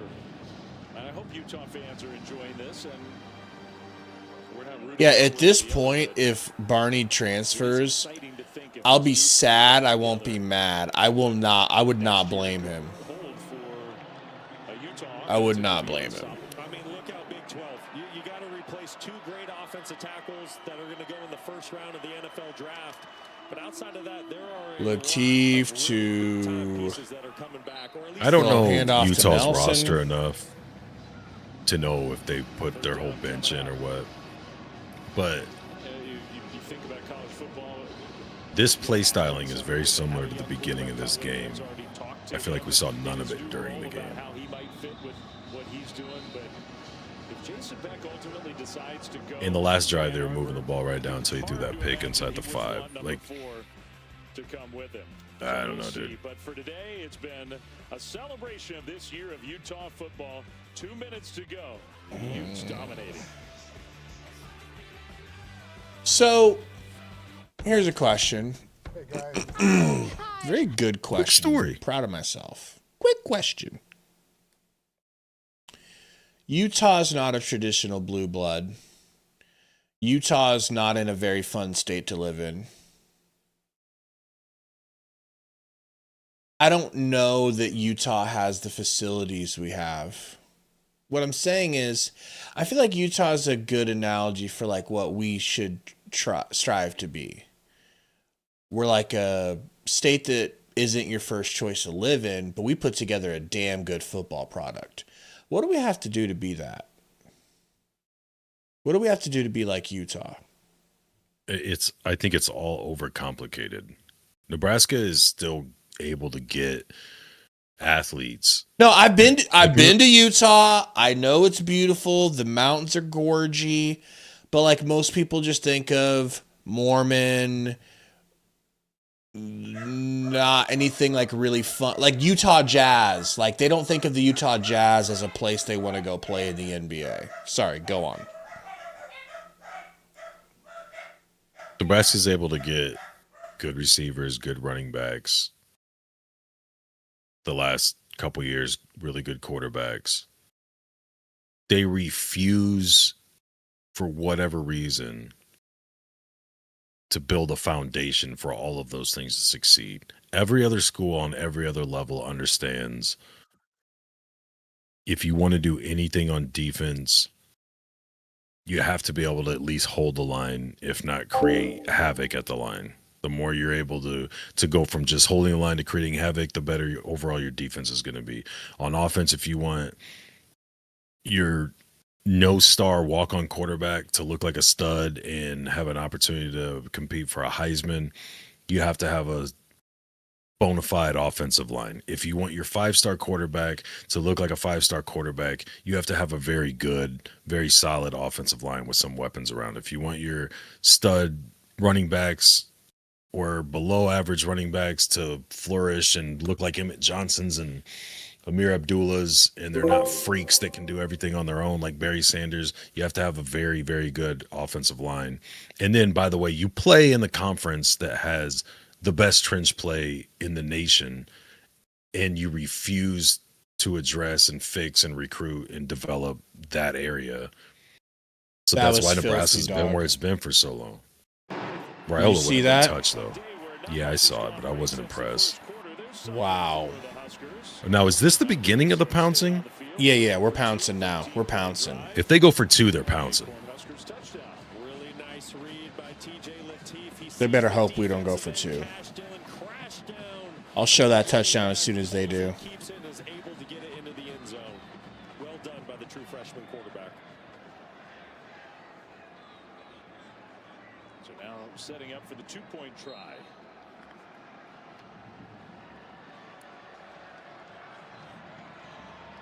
I would argue, though, slightly, I would push back just slightly against what you said. Ooh, Clark! Big body target. That feels Clark, good. You didn't like. He hasn't done much to prove himself. I tried to tell you he's proven. Because I tried telling you he's proven. Gonna stand. He didn't come in with bells and Latif. whistles and 7 stars. Let's so see I'm that not Latifi. I'm not sold on him yet. Well, great job in Nebraska punching this. Look at this Latif Tud. Wow. How about the catch on the 2-point conversion by Quinn Clark, going up, battling through contact. Nice touchdown for Nebraska, but it's been pretty good. Utah. It was basically one-arm catch. His other arm was tied down.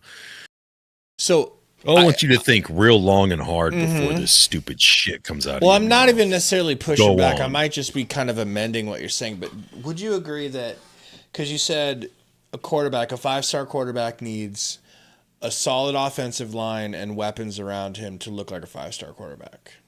No, he needs a good offensive line. You said solid or good. Let's just say solid and good at the same. Okay, good.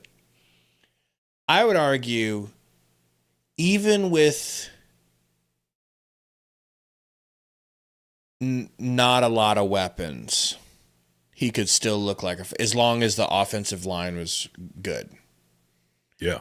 Like the weapons, I don't think are even that important, because like a true badass QB is going to make receivers look good.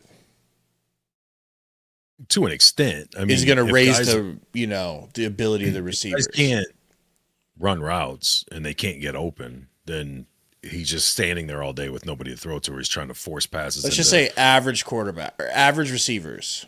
I think average is enough. If it's a 5-star quarterback and close to a 5-star line.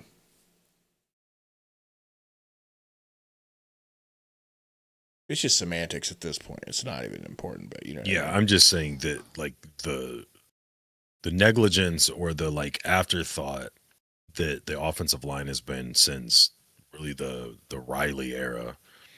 The offensive lines weren't great under Pelini. I mean, they look great compared to these, but it was like I feel like there was a certain point in Nebraska's history where they just took for granted they were always going to have good offensive linemen and good running backs. And then you had a stretch where, a huge stretch where we didn't have a 1,000-yard running back, and we didn't have, good enough offensive linemen to let these running quarterbacks we were getting do their thing. The passing game struggled mightily because you had running quarterbacks that weren't super accurate. You know, these Elite 11 types that they're getting now that are, you know, high rated or D1 quarterbacks because of their arm talent. It was mostly because of their athleticism and their legs. They're really not getting the ball out and having a good pass showing with a bad defense, or I'm sorry, a bad offensive line.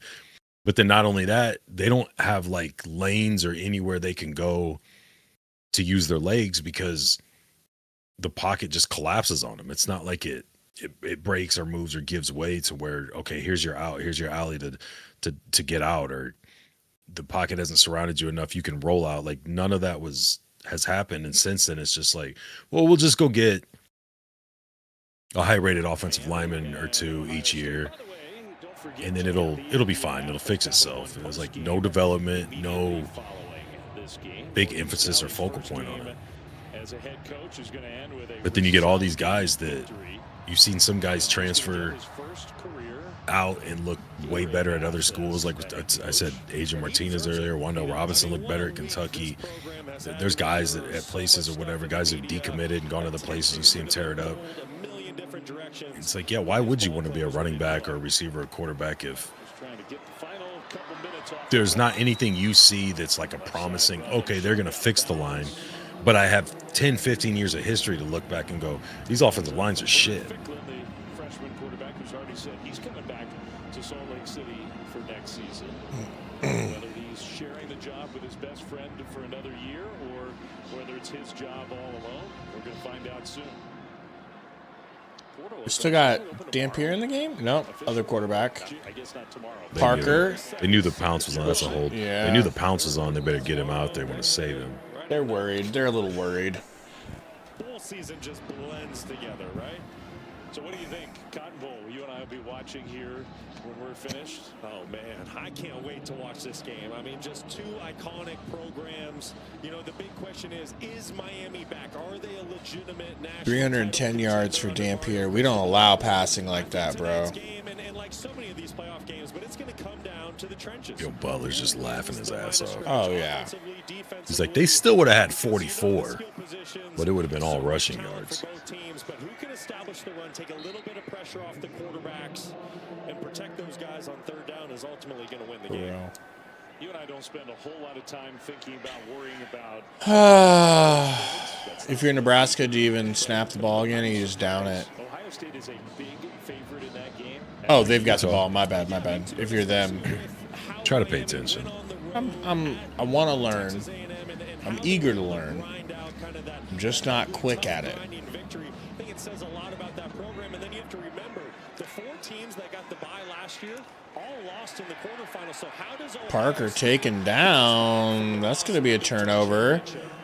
Nebraska going to get the ball with some time to do some. Going for it on 4th down, and Nebraska blew up that plan. So the Huskers are going to get at least one more offensive play, maybe a few more. Dude, if they can get another touchdown 2-point conversion, I'm sorry, when they get another touchdown 2-point conversion, they'll cover the spread. They're going to cover the original spread. They'll push the closing spread. You know, there's a gambler somewhere right now pissing himself. There's a lot of gamblers pissing themselves somewhere. His father, Ken, standout running back in the mid to late 80s, had an NFL career. Oh, no. No, Lateef, no. Timeout. That's funny. Yeah. Who was that got smoked and got Lateef sacked? I don't know. Now he's mad because there's another play coming. Yeah, if he but it's unlike Nebraska. Right. That's fun. You know? Can't wait to see what he does as the head man. All-American safety in the early 2000s. Dude, I can't wait till I'm old enough to get those glasses. What glasses? The ones that like pull apart and they just hang on. Oh, yeah. Put them together, like magnet together. God, dude. You could snag them early. Lateef. It's gotta be right. It's gotta be natural. Hit. as he Harburg was wide throws. In the Vegas Bowl against USC, Pete Carroll. This is actually his 6th. Don't question Vegas Lateef. Bowl appearance. No, I wouldn't. Okay. You know, but he's been the man in waiting to be the head coach since 2019. Supposed to be a seamless transition, like he said to us this week. Listen, the foundation has been laid, the blueprints there, and it really started with Urban Meyer. Then it was passed off to Kyle Whittingham. Obviously, he's going to put his touch on it, but systems are in place for a great career. All right, boys. Last play, probably, maybe. No, they got 2 more. Two more plays. Final seconds here. Hey now, hey now, hey, hey, hey, hey. Tackled in the field. Don't hit anybody too hard, Ives. Timeout with 6 seconds to go. Utah fans want to start the celebration. They're on Hey, we got to practice, Utah. We need to practice. Lateef's running numbers. I got to be fair. We got to do this both ways. Yeah? He's going to be in the positive now. Oh, shit. long in Utah. Like, hey, we got the perfect system. We got an all-time great future Hall of Fame coach in Kyle Whittingham. Who's Guys, 12 it's carries. only the last play of the season. We got to practice. We're still 12 carries. practicing. 9 yards. the way the transition Ooh, Plus 9 yards, not minus. Raiola definitely couldn't have done that. Whittingham making this his final I game. mean, this is a perfect example of why the Heisman should be given out after the bowls. His phone started ringing. Well, and I think you just hit the nail. All right, here we go. Rob. A week ago, it felt like, all right, this Utah team, they're back next year. Last play of the season. Everything's on the line here, folks. Everything. This Lateef. is all the marbles. Throws it! Wobbly! Zone knocked away incomplete. Incomplete. Now this SRS distribution Skurs lose. Skurs lose. And let's be honest, we might want to just call the channel over at this point because it's all downhill. Okay? From here on out, the Huskers are only going to get worse. Why did Isaiah Hunter not play? Is he transferring again? Why would he Was he hurt? stay? So he can I'm just asking if catch he's hurt. Why he didn't play in the bowl one game? tunnel screen per game from Lateef.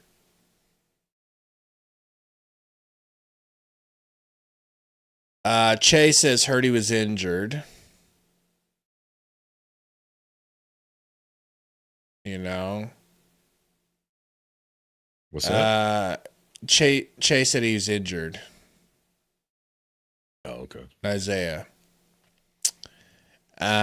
So we were basically baby food for Utah, as you and I predicted.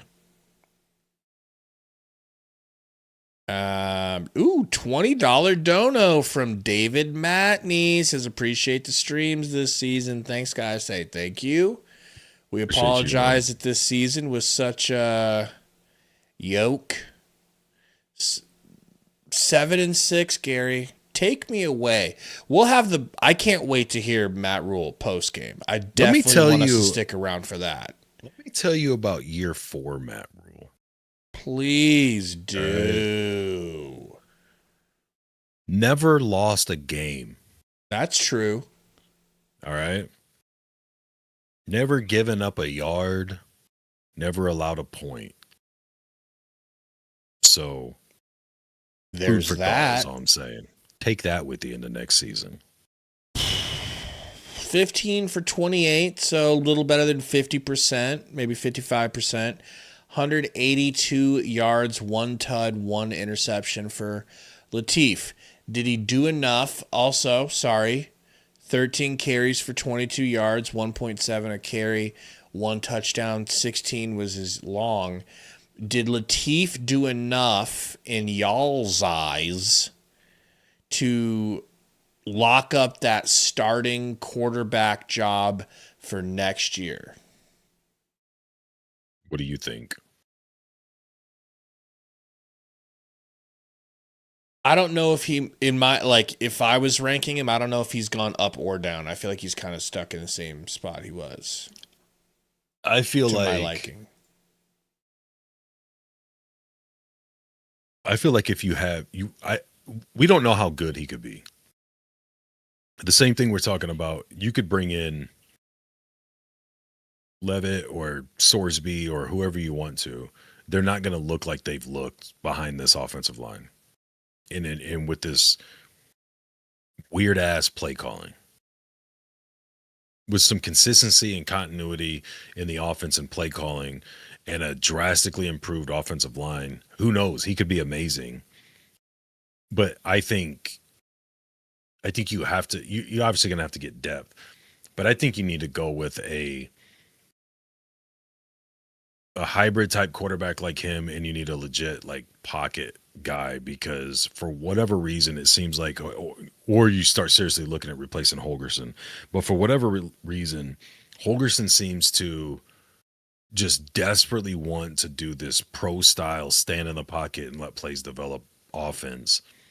You're not going to do that with any of these quarterbacks until you get an offensive line. But if the runners you bring in aren't super accurate and like true dual threat, you're going to need somebody that can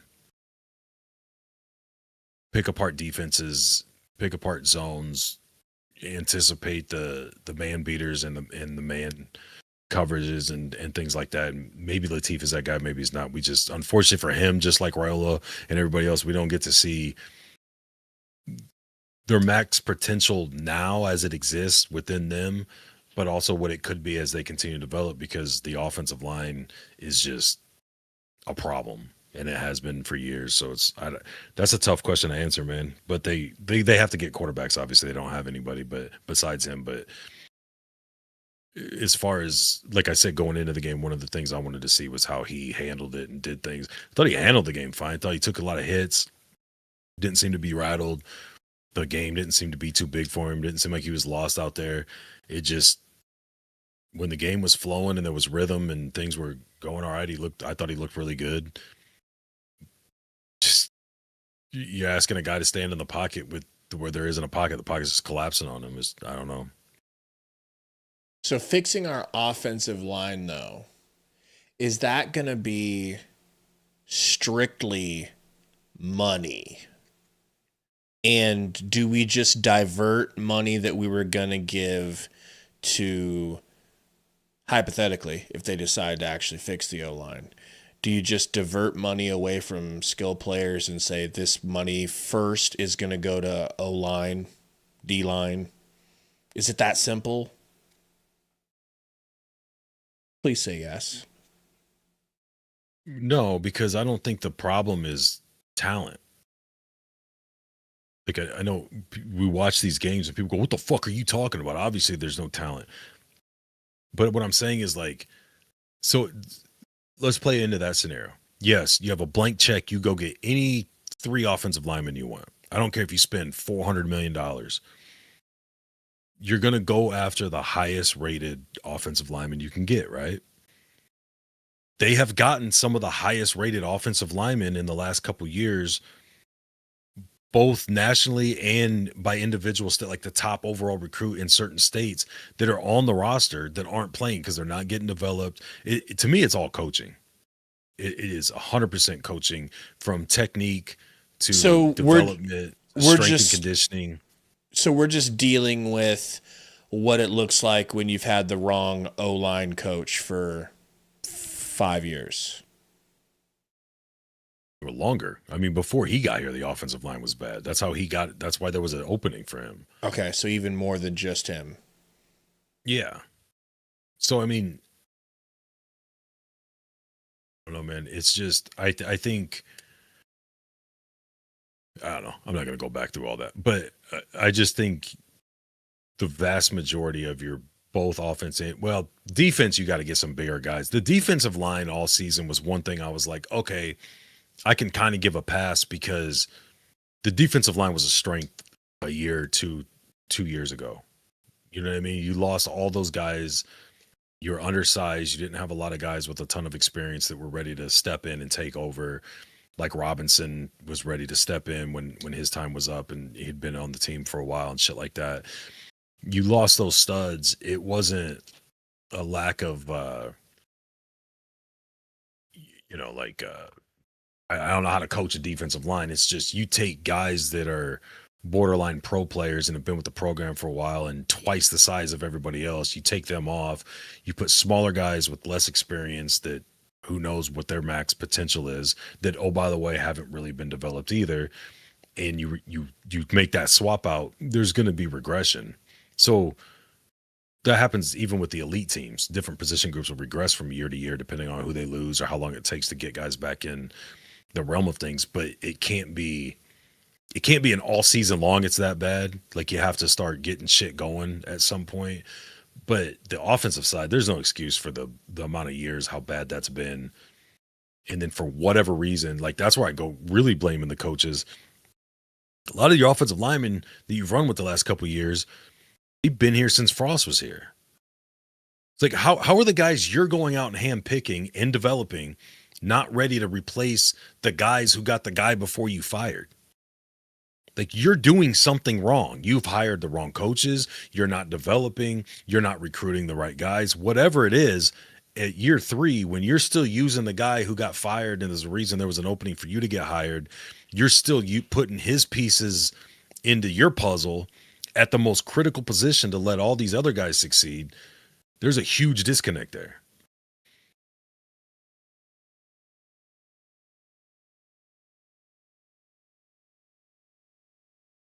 So there's that. Let me pivot to this. I'm going to name a coach. You tell me if they should be back next year.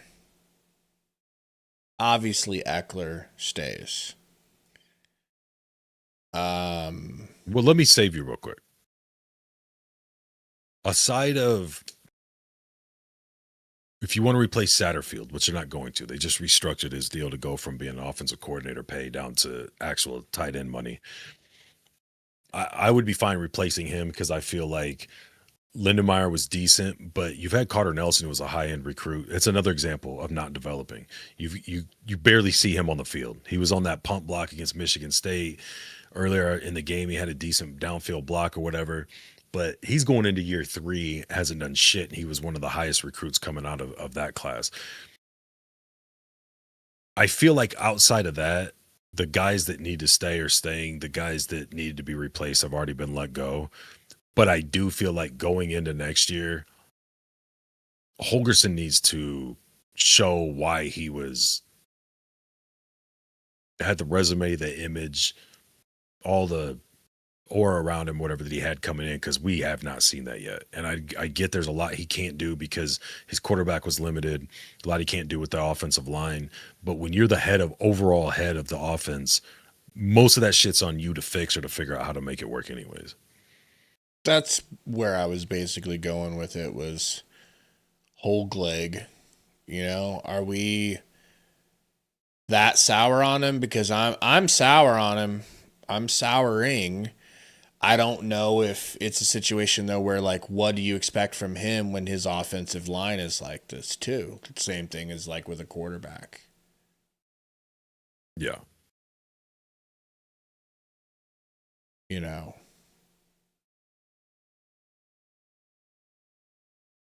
Brad says, maybe look at the head coach. That's another thing. I know, Gary.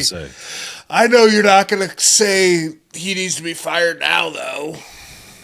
No, but that's exactly what I was going to say. Is like, just like I'm saying with Holgorsen and the offensive line and the stock quarterback he has, like, then change the quarterback or do what you got to do with your those position coaches are under you. Coach's life. Figure out what you got to do with the position coaches to do all that shit. First of all, credit to Utah. I thought number 4, the quarterback, was spectacular. We've seen him all year. He's done that versus everybody. I thought we did a good job for the first 3 quarters, really stopping the run. But unfortunately, a lot of the routes in the passing game, pass defense, they defended us pretty well. Don't do that, Gary. Don't do that. Try to do a really great job for us. I'll take your camera down. Put your camera back on, please. Some of the stuff we did all year long really got us a kind of a kickstart into being a 4-down quarters team for next year. And so we had some kind of miscommunications at times, or just not quite playing fast enough in the passing game. But I think that we thought that was the best thing for us to do moving forward, was to start really kind of on what Coach Orich wants to do for us as we move forward. Offensively, obviously, we came out. set the tone early. The backs I thought did a really nice job, and then just really quite couldn't sustain it. So special teams wise, I thought they won there. So credit to them. They were 4-8 team last year that made the necessary changes to get to a 11, 12 win team, whatever, to 11 win team, I guess. And those are the same things, the changes that we've tried to make so we can get there next year. But they got the best of us today. So, but that'll answer your questions. Your offense had 5 straight 3-and-outs. Did they make an adjustment? Did you guys fail to adjust, or did you get away from what was working? No, we didn't get away from it. They started zone pressuring us, and you have to just kind of win those plays, and we just didn't quite win enough. And we had some opportunities, but we had a screen that should be out for a touchdown. We just don't quite make a block. We have some plays that are just not quite there. We're just not quite there. We left the pocket sometimes a little too early. So I just think it was just, we kind of were in rhythm early. They made some adjustments, and we just, our guys just didn't quite make enough kind of plays. And then the second half, obviously, we moved the ball a couple times, brought it down the field, and just didn't get in the end zone, obviously. How do you assess TJ's play? You touched on it there, but overall. Yeah, I think in general, we ran the ball early and had good rhythm. I think there were a couple of times where the pocket, you maybe left the pocket just a little too early. Some other times where, he went for a 4th down and we're open and they, they bat the ball down. So, I thought he protected the ball until that last pick. So I wouldn't say, it was just either way from what I could tell. I'll have to go back and watch the tape to really have a good feel for where he was at and, see the reads. But, they were playing man coverage against us and, pressuring and we just didn't hurt them enough. And so whether that was the plays or the routes, I have to go back and see that. You referred to the defense's lack. And you weren't happy with the effort of the last 2 regular season games, physicality. How was that today in your mind? I thought we were really physical. I thought we stopped the run for the most part. Like in the first half, I think at one point they had like 60 yards and like 100 rushing, but 150 yards passing. They got out on one naked, and the quarterback just took off. But these guys are running for 3-4 yards a game against people, and I thought. We were holding up on the inside. Really, it was the passing game. They threw for 300 yards against us, and from the very first play, when it was cover 2, they get behind us in cover 2. That can never happen. It shouldn't happen. And third and 18, scrambling around, and he makes a play. So, but I didn't think it was. I never felt like it was a lack of physicality. I never felt like it was anything. In fact, coming into the game, we were really thinking a lot about their run game, obviously, with the way we had played the run during the year, and we were spilling everything, and there wasn't a lot of big explosive runs. So I wasn't concerned with the effort. It was more just the execution. And some guys got banged up in the game. A lot of guys played in the game. And every dark time there's some silver linings. There's a lot of young players made some plays. Quinn Clark catches a fade down the left sideline. A bunch of young guys on defense played today.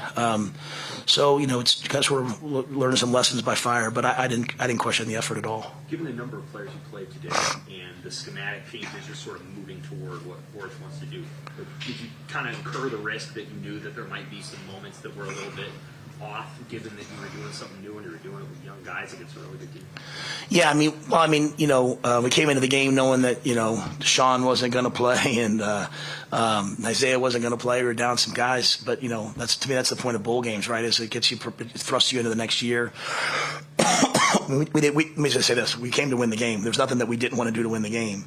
However, we just felt like the best chance we had was to kind of move into that 4 down and play quarters and play cover 3 and bring a couple pressures. And if anything, we were like, hey, are we going to have enough? We had to work hard and having enough hats for the run game. And it wasn't like it was play action, like we were sold out to the run. They just dropped back and threw it against us too much.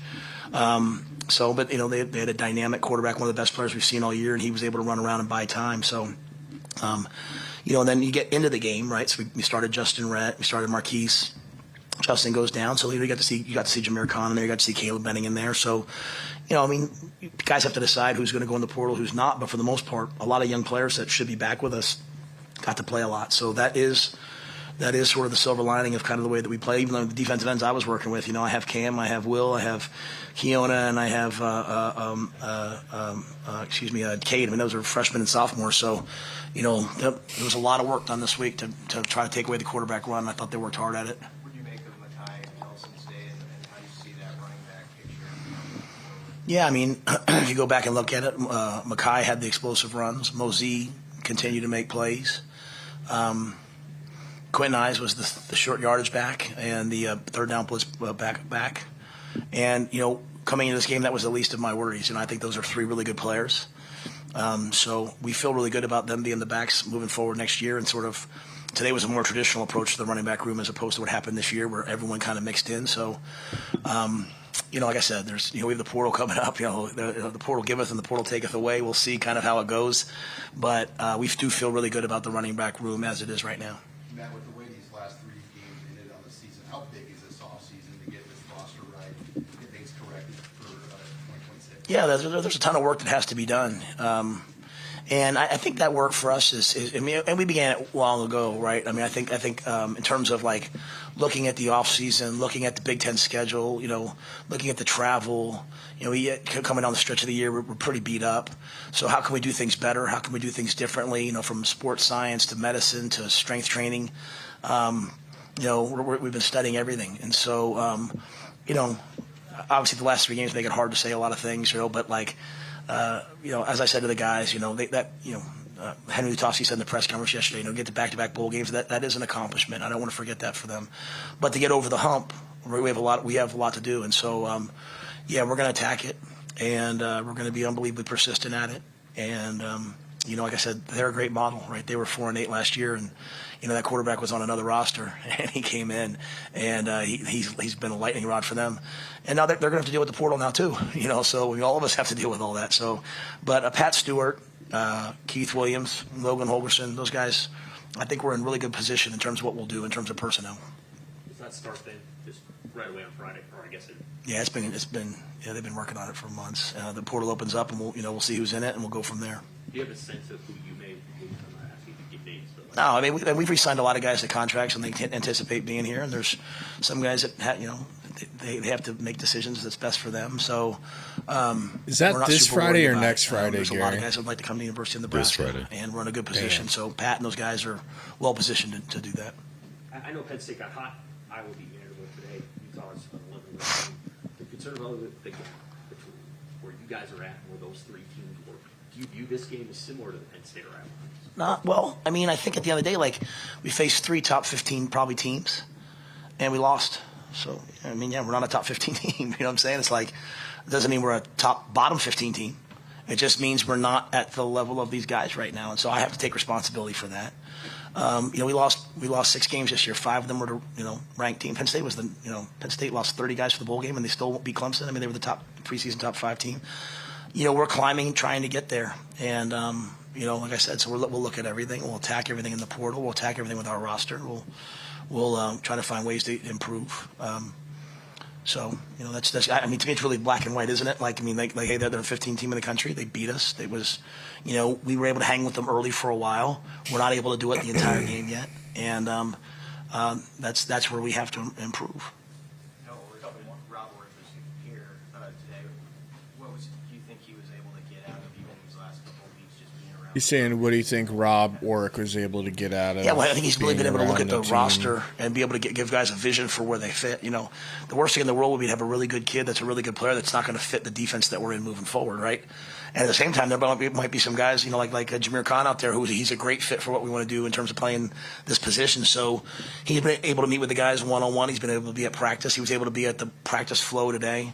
I would just say, we've been here for 3 years. For 2 years, we were really good on defense. We struggled this year. I take full responsibility for that. Okay, I hired John, who's a great coach, and just kind of forced him into something like, hey, stick with the 3-3-5 because we've been good at it.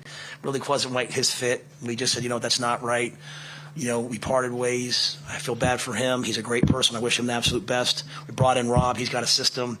Say, Rob, put your system in. He knows the guys that he wants to go get for the system. He knows the guys that fit here for the system. We started it.